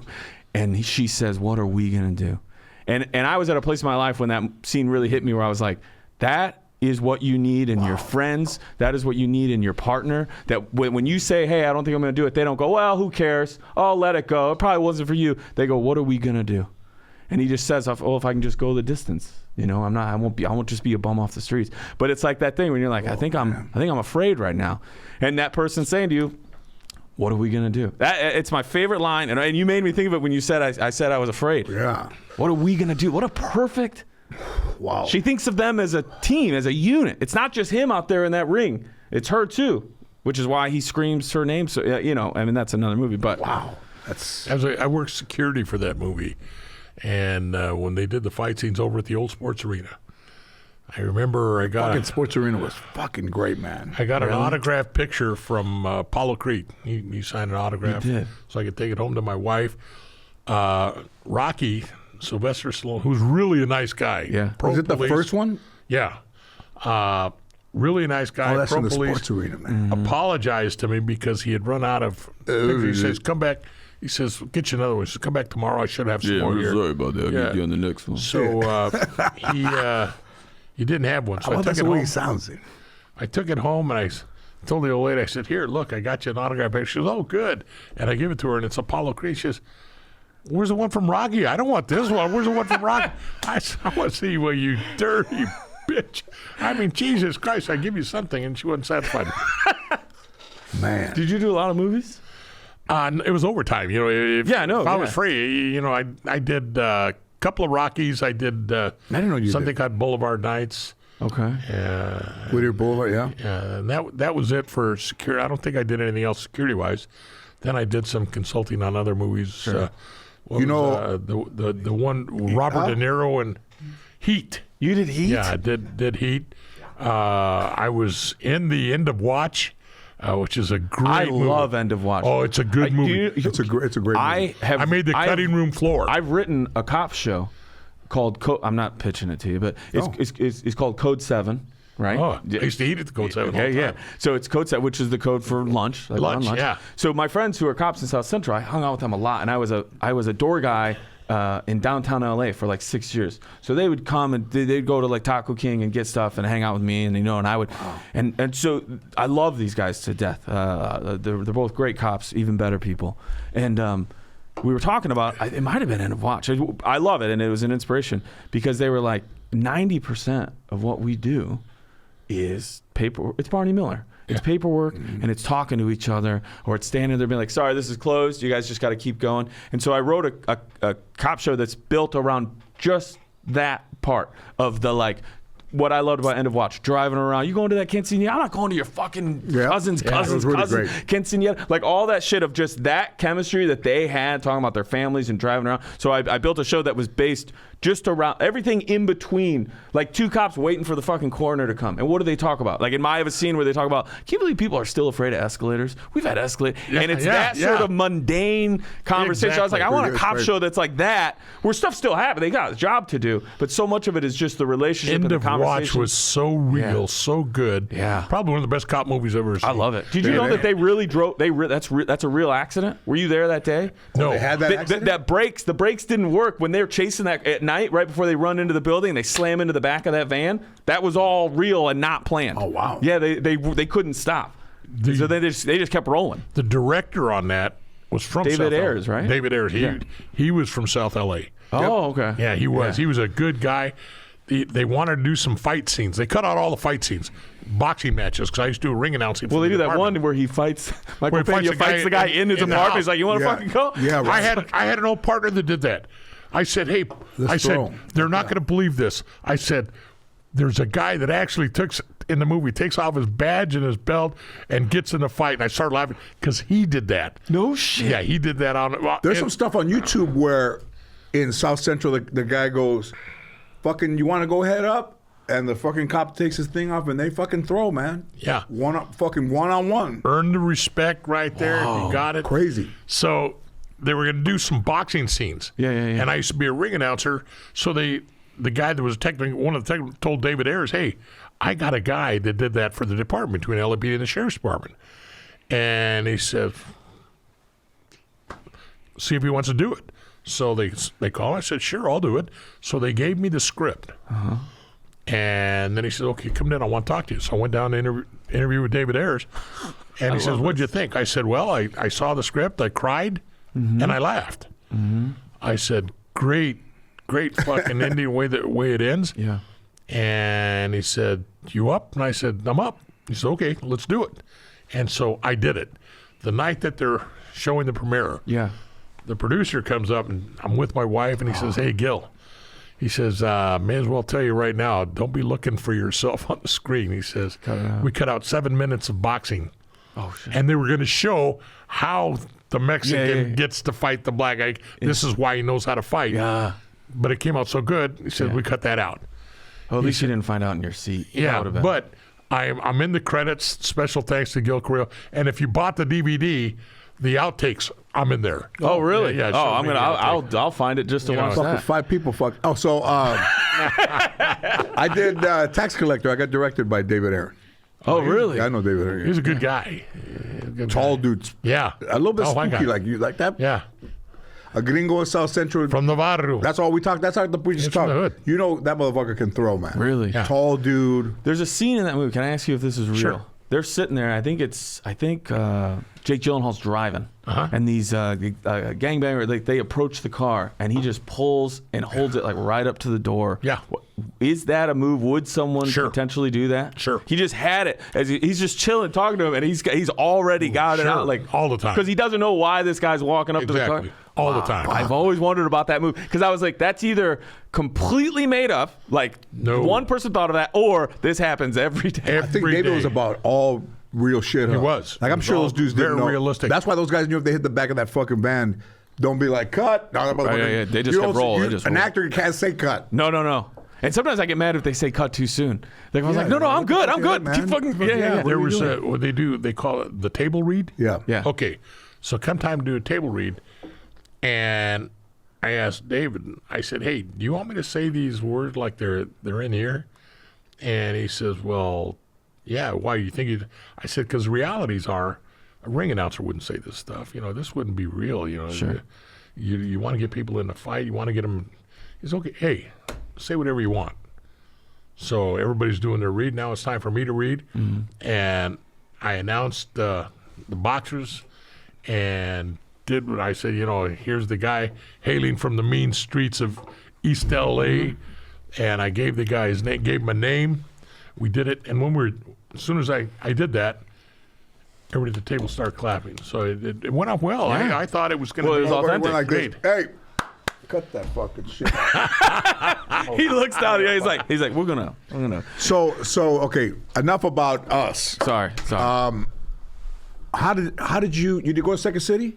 I started working at Second City. Yeah, as just a night host. Like I was just making nachos and restocking the bar and stuff like that, and just watching everybody on stage. And I was like, I can't wait to do that. I mean, people like Tim Robinson, who has this show on Netflix, and Sam Richardson, and Brad Morris, and Second City. Like they're comedians, but also some of the fucking best actors that you will see have gone to Second City. You'll see an actress and you'll be like, look her up, and you'll be there's Second City, and for comedy, but also drama, but just overall presence acting in Chicago. Did I not hear you say Mayan went there? Yeah, I remember you saying. Oh, really? Mayan went there. Here or back there? Chicago. Oh, back. I loved it, man. That place saved my life. Yeah. Yeah. I was just at such a down. I didn't have anything. I didn't have a place I was living, and I wanted to be here, but it kept me. Chicago's such a real city. Like you can very easily get distracted. Be like, I'm not really doing that. You've got to keep yourself really ingratiated, whether it's the stand-up scene or the improv scene. And so it carried me all the way through until I moved out here and started. And then, so you were over there, and did you? Where did you do stand-up at? I didn't do it till I got here. Oh, fuck, Yeah. man. I came out here and started doing UCB, and that's how I met the Sklar brothers, dudes we love. Sklar brothers are awesome. We started doing a podcast with them, and then... How many years is that? Not like recent? Oh, no. Well, Dumb People Town, 2017, but we were doing a different version of it years before that. Yeah. And, we would take dumb news stories and then just sit around, and I didn't know because I was so new. This is essentially what in writers' rooms. Yep. Before, so did you see the thing last night with the? And then everybody will joke around for about 10 minutes, and then somebody, probably you, will go, "All right, guys, we got to get to work," right? And so I was doing that every week, and they said, you should be doing stand-up. You got takes on everything we talk about. You do characters. I do this like for when I first started. I did this Mark Wahlberg character. Yeah, and I would do that. I would just talk like this all the time. I'd be like, "How you doing? You doing good? What's going on? You guys should have Donnie in here sometime. Help me straighten him out." So like, and I would do like that character. And so they were like, "Hey, But he does that thing. yeah. And I would do it, and they said, "Hey, we're doing comedy on state. You're going to feature." And so I did. I did 20 minutes, and I did some character stuff. I did a lot of stuff I would never do again. How did you end up doing the Mark Wahlberg though? Second City. Was goofing around with some of those people there, and then people told the Sklars about it, and they were doing a thing where they would do like character voicemails, or have someone do an impression. Yep. And so they heard mine, and we were already starting to work together, and they were like, "Let's put that in the episode." Yeah. And it just kind of like I ended up doing that. You ever do Set List where you like make it up? It was Paul Provenz's show. Oh, you make it up as you go. They give you the topic on the screen. I didn't do it, yeah. And I would do that as Mark Wahlberg, and then Doug Benson would be like, "Hey, come on my show and just be him the whole time." The whole time. And so I would do it there. What's he famous for? What are his lines? Who, Mark's? Yeah. Oh my God. I mean, What are you doing? What are you? Well, I would talk about it. I mean, I'd talk about anything you want. We could sit here for the next. Just jumps into it. We could sit here for the next 5 fucking minutes, dude. I'll talk to you about doing 5Ks. I do a 5K every day. You don't do a 5K? Dude, I sleep with dumbbells in my hands, so when I get up, I'm already lifting weights. And I would just do the whole character and just goof around with it. It's a trip when you know these dudes, man. Like, that's... Yeah. That motherfucker plays golf. He's done in fucking 45 minutes. Oh, he breezes through. You're like, what the... The funny thing about a Mark Wahlberg impression is, and Paramount wanted us to do a thing for Transformers, and Mark was like, I think it's funny, I appreciate it, I don't have the time. Right. But his acting voice is way up here. I'll talk like this all day. Dude, you see me doing that Ted movie? Yeah. That bear didn't even talk the whole time we were on set. They did that in post. But his talking voice is down here. I don't know, dude. You want to play golf tomorrow? You want to play some golf? We're probably going to go out. I don't know, probably like around, I get up at 3:30 a.m. I get a workout in by 4. So maybe like 5 a.m. 5 a.m. You want to go do it? Like it's like a lower register. And I'm a fan of his. When they were in Boston on the fucking river with the fucking bear, and everybody's saying like, "Hey, Marky Mark!" Yeah, and fucking, for sure. everybody's fucking yelling at his ass. That's it. Some of his best lines are from when he did The Fighter. Fucking hilarious. Dude, oh yeah, The Fighter. It's not you. It's my time. It's my time now. I'm the one to shine. And then Christian Bale runs around on cocaine for 2 hours and wins an Oscar. Fucking A, man. But so I did that, and then I went on stage and did 20 minutes. I did Mark Wahlberg. I did some other character stuff. I had one bit that I did that night I had never done before that ended up on my first album. And it's just, as you know, man, I'm preaching to the preacher of the choir, but just doing stand, it was just the most pure. But I was afraid. If you want to talk about being for a long time, I started a little bit late. I didn't start till I was like in my early 30s. So you kind of need to be really young. But you know, man, when you fucking start at any age, I agree. You feel like you are a fucking grain of sand. Yeah, Nobody gives a fuck about you. Can I help you? Yeah, what time is it? Like, just, it's fucking nothing. Right. Put your name right there, whatever. You've been here before, Right. Just fucking, everything is dismissive for fucking years. For years. But the good thing about starting really young is good because you're too dumb yet to know how bad you are. When you're older and you get some life in you, even if you're not good at comedy, you know when it's bad. And so that was kind of the fear for me. Is like I was like, I know how bad I'm going to be, but the Sklars and other friends of mine, they're just like, oh, dude, you're funny, go for it. So you almost had a little bit of like a minor league. Yeah. Where you were. Well, because by the time we did would be flowing. Yes, with the podcast and UCB and Second City and all that stuff, I was very comfortable on stage, finding the joke, telling the joke, performing. It was just about that, like, this is just your material. This is your thought. This is your perspective. And I poured myself into that. That was 2015, and it's I mean, doing stand-ups, it's just the most purest form of and even in your show, right? You're translating that comedy, that perspective into a camera form, and to relate it in another way. But the most distilled version, dude, is you with one fucking microphone being like, you know what, I fucking, and then. But also, go. I knew for the stand-up part of it. First of all, I knew that everybody thought that comedians couldn't act because you really can't. Right. Because if you're not trained. Oh, some of our friends, George, are the worst. And then, there's some guys that I didn't, I think the mistake that stand-ups make is they think that it's just an easy transition. I'd be ignorant to think that you could just become a police officer and then be a detective. Like it's police work. No, it's not. Right. You go from there, and then I knew that I needed to get a fucking acting coach. Like fucking the first day I read in front of my partners, I was like, I got a fucking coach. Got a great coach. She was with me 102 shows. If I didn't hire her, I don't see the fucking fall of 2002. I'm out. Right. But that's so much. And nobody expected it. So smart. But I did it. I did it. That's so smart. I was smart enough to fucking say. And you have to say, I know. I'm gonna get an acting coach. You don't have. No, I do. Right. Like I know. Right. I know I need a fucking acting coach. Right. And. Well, people ask Seinfeld, how come you don't do more acting? He goes, because I can't act. He can't act. He's like, that show was built around me essentially doing my stand-up in conversation. Yep. Ideas that Larry David or I had. He goes, I'm not an actor. That's why Larry I don't do David, more. yeah. But he's like, I can't act. And he said it. He's like, I have no idea what I'm doing. But a lot of comics too, I learned this from another comic. They were like, well, a lot of comics, the reason you don't see them do other stuff isn't, some don't want to, some just love the stage, but some of them can't write in other people's voices.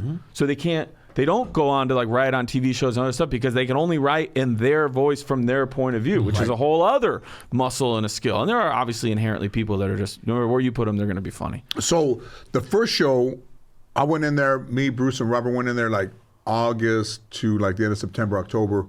And we had the pilot, and then the pilot script was really good. And then Warner Brothers wasn't in the habit of making a comedian a creator, because creator, you make money because you're going to get percentage of the points. Yeah. Or I wasn't an executive producer till like the first three years. So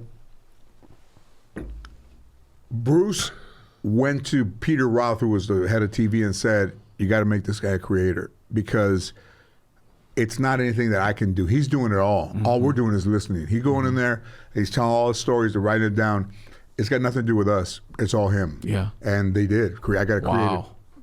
That's which huge. you still get paid, yeah. Yeah. That's And in this one, I mean, it's such a fucking crapshoot anyways, man, of like, getting, we were here the whole time, getting an idea, going and getting you got pilot, you got one, and I would tell everybody, we just got one, don't worry about it. And was it the traditional 13 and then back 9? No. It's all different now, right? 1, 12, which is 13. Yeah. And then NBC, because they saw what the numbers were and are, that they did a 22 episode season, which is very back in the 70s. Yeah. So they're going to start with shows you believe in, they'll do 22 episodes. And that's fucking, you made it. Yeah. Like this show is a fucking hit, man. Like I don't even look, I don't look at the number, I don't look at anything. I just wait. I'm going to New York tomorrow, go do Seth Meyers and The View and Sherry Shepherd like in just a couple of 2 days. Yeah. And it's like, I know what it is because I already can feel what it is from the first time. Like I don't need to go look at a number. I can feel what it is. Yeah. And even though when How you lucky go for your daughter though too to have that perspective. God. Yes, and right? she's like, and my mind's like, I can't believe I get to make this trip with you. And you saw me there. I'm just an actor, man. I go, I don't flex. I just do my thing, man. I keep everybody together. That's my. I know what it is. I've been there. I got to keep everybody together. Everybody happy. Is there an issue? We replaced a couple of people that I didn't have a problem with, but they had issues with. And if the lady's uncomfortable, it's not gotta be comfortable. Make some changes. Before your first show, had you been number one on the call sheet before? Never. It's a It's a weird thing. I did a feature and it's a different, like you're saying, it's a different feeling than any. It all kind of like trickles down from. It's you. all about it starts. Well, what's our attitude on set today? What's our attitude about doing another take? Like you're really the quarterback. Right. Like every play has to go through you first. That's interesting that you hadn't done that before your first show. That's a huge number jump. one, man. Fuck. I mean, Yeah. I mean, I know it's a little inside baseball, but they go, I'm walking with I got number one. We're walking. It's a trip, man. It's crazy because even the first one was like I can see.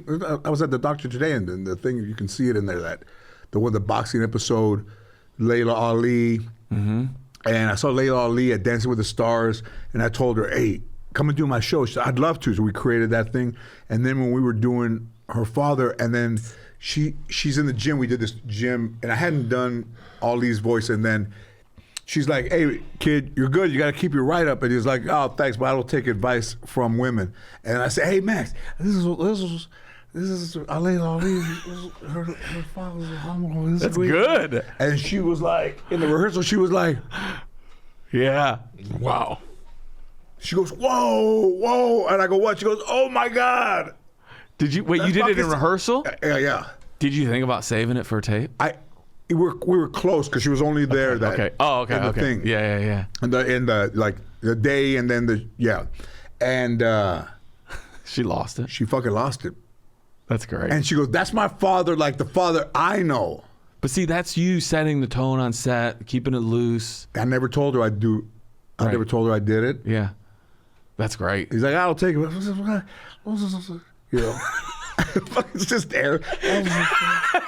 It's air and like half They would words. say like, you come home fucking 3:30 in the morning, and they'd be like, what the fuck? I was out there. I was so. What you calling? I was so. Oh, I can't do that. I can't do it. That's a good voice. I was so pretty. I was so fucking. Right? That is usually and how I it don't goes. even do.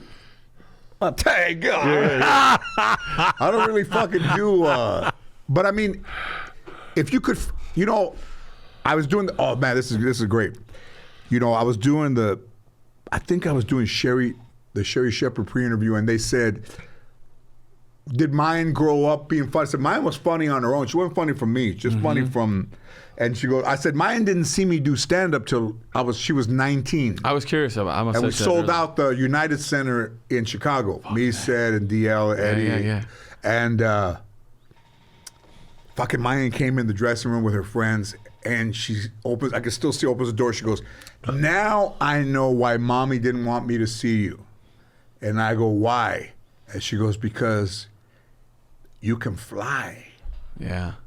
Like, you can fly. Yeah. She wanted you to stay her dad. She, Like, and wanted to keep me on a level right. to where she didn't see that. Right. So I'm saying she's just dad. You're She just was dad. You're just no, dad. I think for the equivalent of Oh, part of it. Yeah. Okay. But I also, see. Yes. she was I an see, actress. I see. Yes. She was an actress. Yes. Of course. So Yeah. it'd I almost see. be like if she was on Broadway and I wasn't. Right. Then you go see. Goes, oh my God, your mom is incredible. Right. Thank you. Yeah. So she's like, fuck, and she knew it was. I mean, she might have said it was the language, but not so much. That's really She just interesting. wanted to keep Very us astute. as parents. And then when I still remember the door opening, and she's like, "Now I know because you can fly." And I thought, yeah. What a great thing to hear your You can kids say. fly. And that's why when somebody says, how long do you think you'll do stand-up? I said, I don't know, but if you could fly into your 60s, wouldn't you? Look at Newhart. Would I know? Would fucking Bob Newhart? The crowd was a little bit sus of it when we did it. And I think he laid down the one time you do the fucking Tonight Show and that motherfucker lays down. And he didn't do as great. And he even said during the first part of the fucking interview, he told Johnny, you want me to leave and come back again? That might be good. And that was my first fucking Tonight Show spot. I saw him in a town. He got out of the elevator, and I said, hey, Bob Newhart, George. Oh, hey, George, fucking old motherfucker. I said, hey, we did the Tonight Show together. He goes, yeah, that crowd was like so-so, huh? Whoa. Fuck, I said, motherfucker, you made him so-so. Oh, me and Johnny comes out the night before. This is your first time? First time, my only time with him. With him. And fucking the night How many before. times I watched the night before, and they were fucking horrible. So I was like, this is. We got a young man here today. And then when he starts, the crowd is so good. He says in the monologue, "This is way better than last night." And then fucking Bob Newhart goes out there, fucking chorro all over. And he's like, we have a young man making his first fucking. That crowd was Ed, like, you're gonna love this guy. Yeah. This was his Rolex right here. Really? Yeah. How'd you end up with that? I got a question. Somebody wrote me a message. What kind of Rolex is that? It is a. Can I see it? It is a fucking 24 karat gold presidential, bezel engraved Rolex. Presidential. It's a presidential. Okay, he asked me what. So in '79, when his wife got it for Alex, his wife got it for him. Nobody was wearing Rolexes in '79. Not really. That's It was amazing. very European. Yeah, so I wasn't this wearing came them to then. me from a jeweler that we know, that my worker person knows. Yeah. And when I fucking held this motherfucker for the first time, You can feel it. it went through me, man. Yeah. And when I did it and he shook my hand, he was wearing this watch. How many times have you told the story of how you got Carson? I don't want to make you tell it if you told 100 times. I'll go listen to whatever you want me to. Did it take Did a I tell while? it the last time? How you got the watch or how you got on How you got Carson? Carson? You know, Ron Schock I think Ron Schock is passed. I saw in 90, 89, Any kid 90. under 25, 30 right now will never know what it means to have gotten Carson. Let me tell you, man. I might have been in Las Vegas working at Harrah's. I pick up a USA Today every day. Ron Schock was there. Johnny had just announced he was leaving in the next year. Yeah. And So they it was like said 93. 91. Okay. He was leaving in summer of 91. Okay. He was leaving in May of 92. Gotcha. I read that thing in June. I'm nowhere near LA. I'm on the fucking road. I read it. It has Ron Schock in the lifestyle thing. Mm-hmm. He's one of 6 more spots. I'm sitting in a fucking hotel room. I'm reading it. And I go, wow, man, it's like fucking Willy Wonka. Fucking match six golden tickets in a year. Never thinking that I would be one. Right. And then, And now you know the factory's closing. fuck, man. And it's leaving. Yeah. Never thought. And I go back to LA and Shapiro West, they have Seinfeld, George Wallace, Yeah. Mario Dulles, they're looking at me and and then Jim McCauley, members only jacket comes in there. I'm at the Improv. I'm Melrose. On Melrose, Yeah. he comes in. I'm doing so not my favorite. Actually, probably my least favorite room. Getting some laughs, and he's standing next to them, and they know him because of Jerry and everything. And Macaulay goes, "You represent this guy?" And he's like, "We're thinking about it." Oh, well, tell him. If you do, tell him that I want to see some more. Tell him to call the office and the thing like that. So I get off stage, and both of them, God rest their souls. Did you see him walk in when you were on stage? Okay, good. Thank God. And they say, good news. We got you. We potentially may have gotten you the Tonight Show. They didn't fucking give me shit. I'm standing right next to them. That's them. That's their angle. That's their angle. So I go to NBC, go through the Tonight Show thing, go through the hallway. Johnny's in his room. They're fucking filming. I go in there upstairs, and he's like, "What do you got for me?" I said, "Let me see some stuff." I go in there, do about 10 minutes, and he's like, didn't laugh, and he's like, Just you. This isn't even a show. you're him, and I'm in front of the desk. Oh, what a fucking horrible way to do And he's comedy. like, he might go, silent. When I'm done, he goes, okay, lose the beginning, take the middle, move it to the front. The beginning I don't like, take it out, tighten it, and come back and call me when you're ready for me to see you. So I'm living in a condo on Barham. Mine is not even, I don't even think I'm married. I'm not even married. I'm living with Ann. And I work on it every day for fucking 12 hours a day. I fall asleep on the coffee table, wake up, and none of it fits in the sequence, but I make it fit. Right. And then I go the next 2 weeks later, I go to the Improv 10 days later. And I'm only there to work out. Where did you like to work in town? Where did you like to The work? Ice House and the Laugh Factory. They're about to come back. And and then I see him walk in. I'm like, oh fuck. And you're back at the I'm back at Improv. and he walks in and he walks straight over to me. He goes, "Oh, are you going up?" I said, "Yeah." He goes, "Are you doing any of the stuff for the show?" And I said, "In the beginning, maybe in the beginning." Yeah. He goes, "Oh, I'll check it out." Fuck. I didn't call him. He just happened to be there. Of course, he happened to be there. That's all he did. Yeah. I go up there, and I'm just I ride the fucking wave of the person before me, and I get in the hallway, and he goes, "Congratulations, young man." you just got yourself the Tonight Show. No, that was Johnny that went to the show? That was Macaulay. Jim Macaulay passed Jim away. Macaulay, okay. Wait, he said that to you? Do you remember right where you were standing in the improv? Of course you fucking do. Right by the right before you exit the two doors. And he shook your fucking hand and said that to you. See, this is the other Congratulations, thing. young man. There's You just got yourself the Tonight Show. There's so few times in an entertainment career where you can feel the page turn. Where because it's so gradual, right? Like you think of a pilot, you write the pilot, you pitch the pilot. Hey, maybe we'll shoot it. Right. Oh, well, maybe they might shoot it. Oh, they're going to shoot it. Hey, maybe we'll get an order. And by the time things happen, it's taken so long and gone through so much stuff. It kind of feels like, well, it better fucking happen. We've been waiting for this. That's right. But moments like that, whether it's an Oscar, an award, whatever it is, or especially for us, Carson, and they go, congrats. You can feel everything's different after this moment.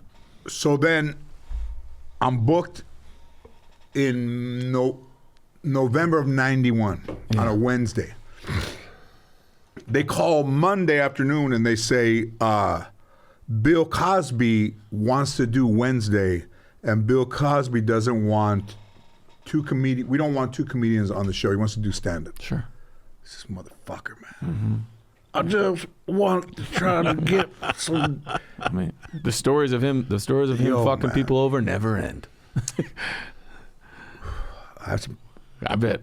Okay, so let's stick with this one. I got some stories. So on Monday they bumped me. Now Tuesday. On Monday they tell you you're bumped for Wednesday. Monday late evening, or early evening. Hey, Wednesday's not gonna happen. And I got bumped. Fucking Wednesday's not happening.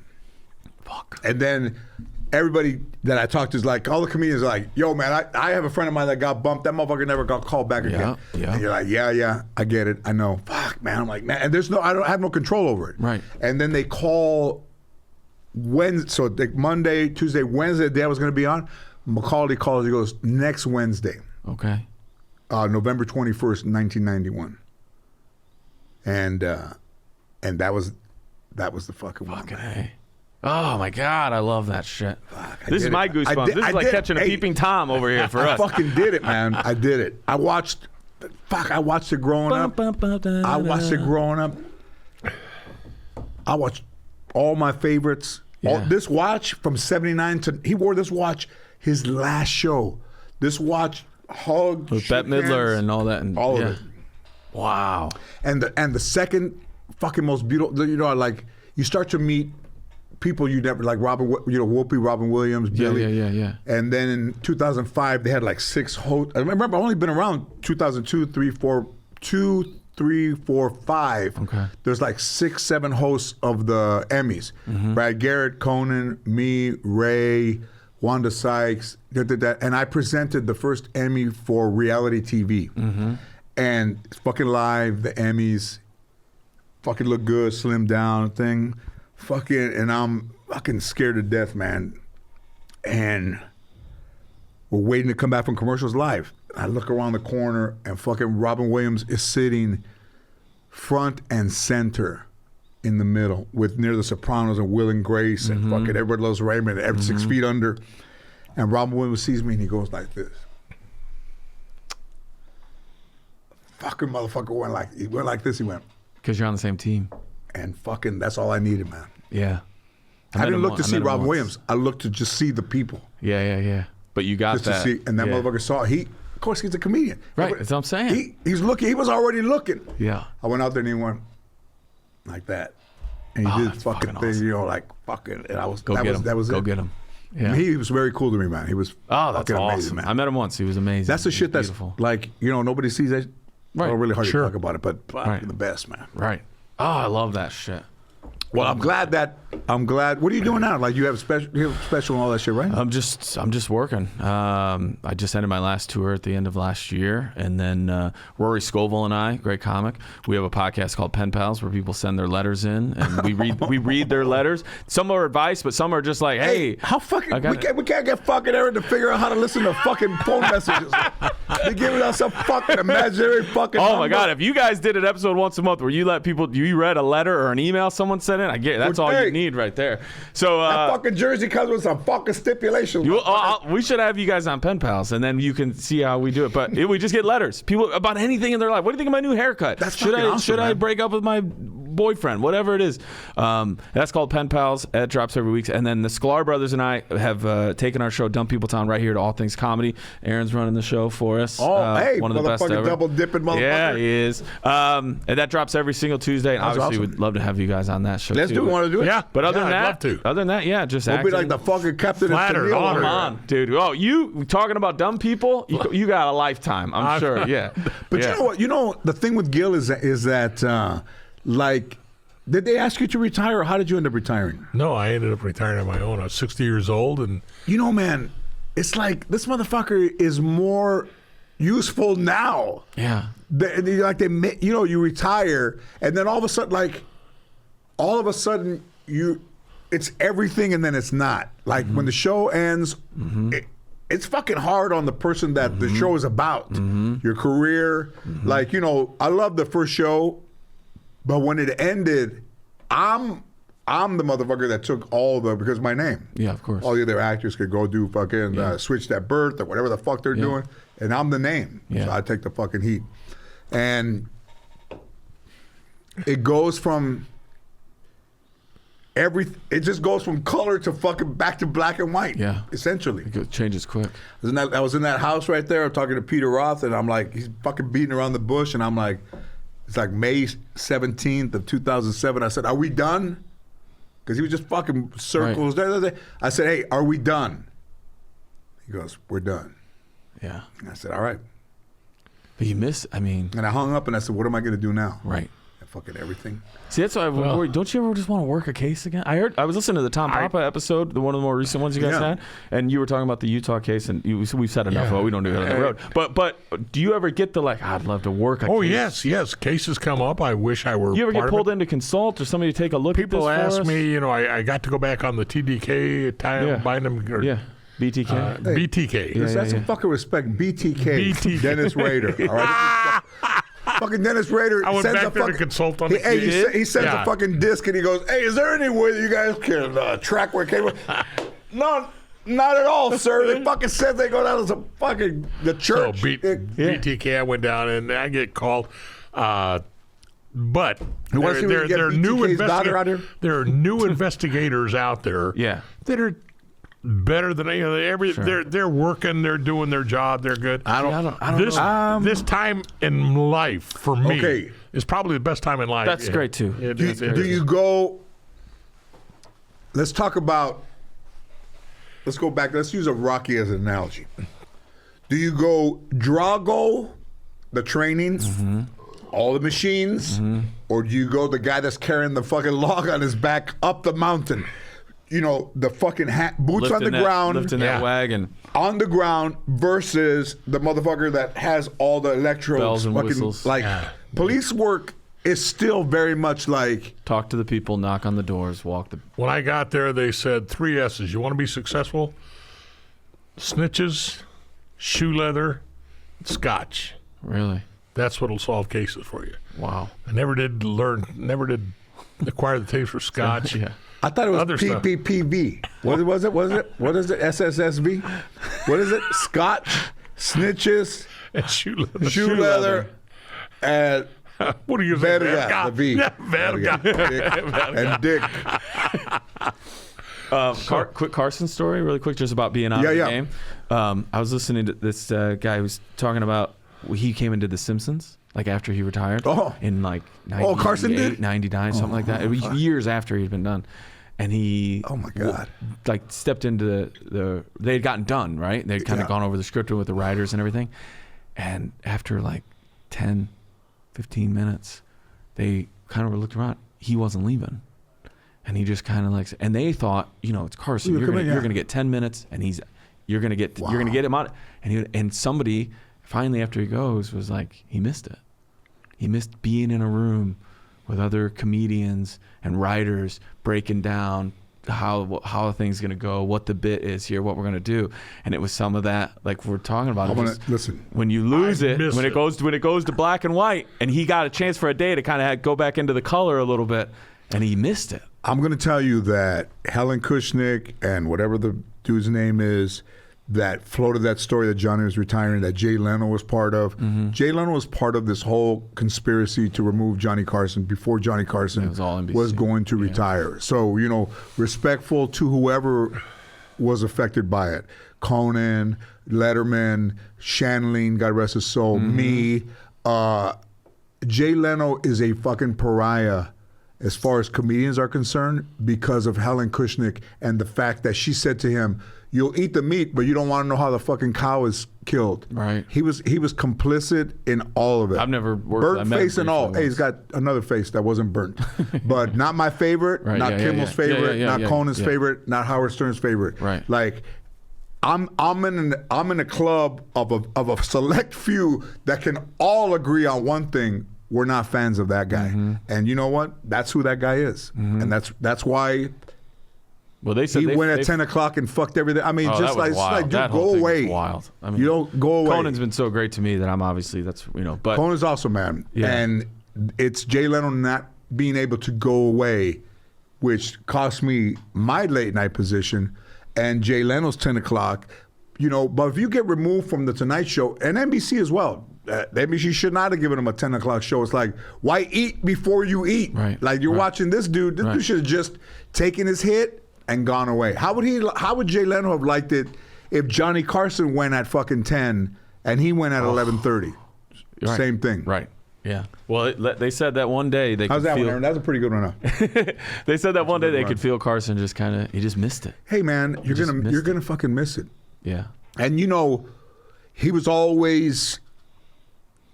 always very dapper, and when it was over, man, he declined, man. Yeah. He was heavier. He wasn't doing as much stuff. He used to go to Wimbledon, Yeah. I enjoy now. I lecture all over the place. Sure. And he's going to take a first class airfare, back to New York to do the television Yep, stuff. on the pod. I'm driving all the way to Temecula to do wine and crime at a It's gonna take winery. the same amount of time. Yeah, so it's good. Yeah. I enjoy going out and speaking. I enjoy. But listen, you don't have there's the- nothing better than me getting with the guys from Homicide. Yeah.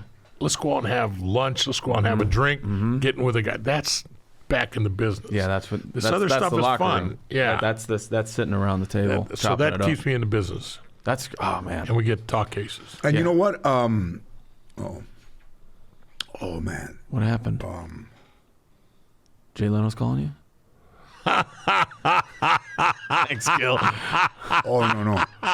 Seinfeld, no. Hey, so this won't go on, right? Seinfeld said, "I can act." So that. Oh shit. Oh shit! All right. Well, hey, man, thank sorry. you. Hey, before we go- hey, don't say it like that. Hey, wrap before it we up. go, I got to get this out, Aaron. Let me go. I got to shout out. I just Well, go want ahead, because Aaron's a motherfucker. I just want to say, I had the privilege, the honor of visiting. There was an academy class from the Sheriff's Department 2 months ago. There was a vehicle that ran into the class, run over a bunch Yeah, of people. yeah. Okay, I got to visit. I had the honor and the privilege of being present with Lauren Preciado, the female that was in critical condition at one time, and her partner who's in the room next to her, Jose Arias. They're both doing well. Shout out to good. them. Hell Don't yeah. give up. God You got bless a 'em. future Don't ahead give of you. up. God bless you. Thank you for what Still you're a lot doing. of Fight band out on. there to get. Hey, take a picture right here, then we'll get the fuck out of here. Yeah, let's do Yeah, it. good shout out. Hey, come on. No, come on, no. We'll do it right here, man. Come on. Listen. Bring that fucking. How about you put that number to number 4, right? Every time I get an obstruction, we're gonna lower the number. Sorry I talk so much, Aaron. No,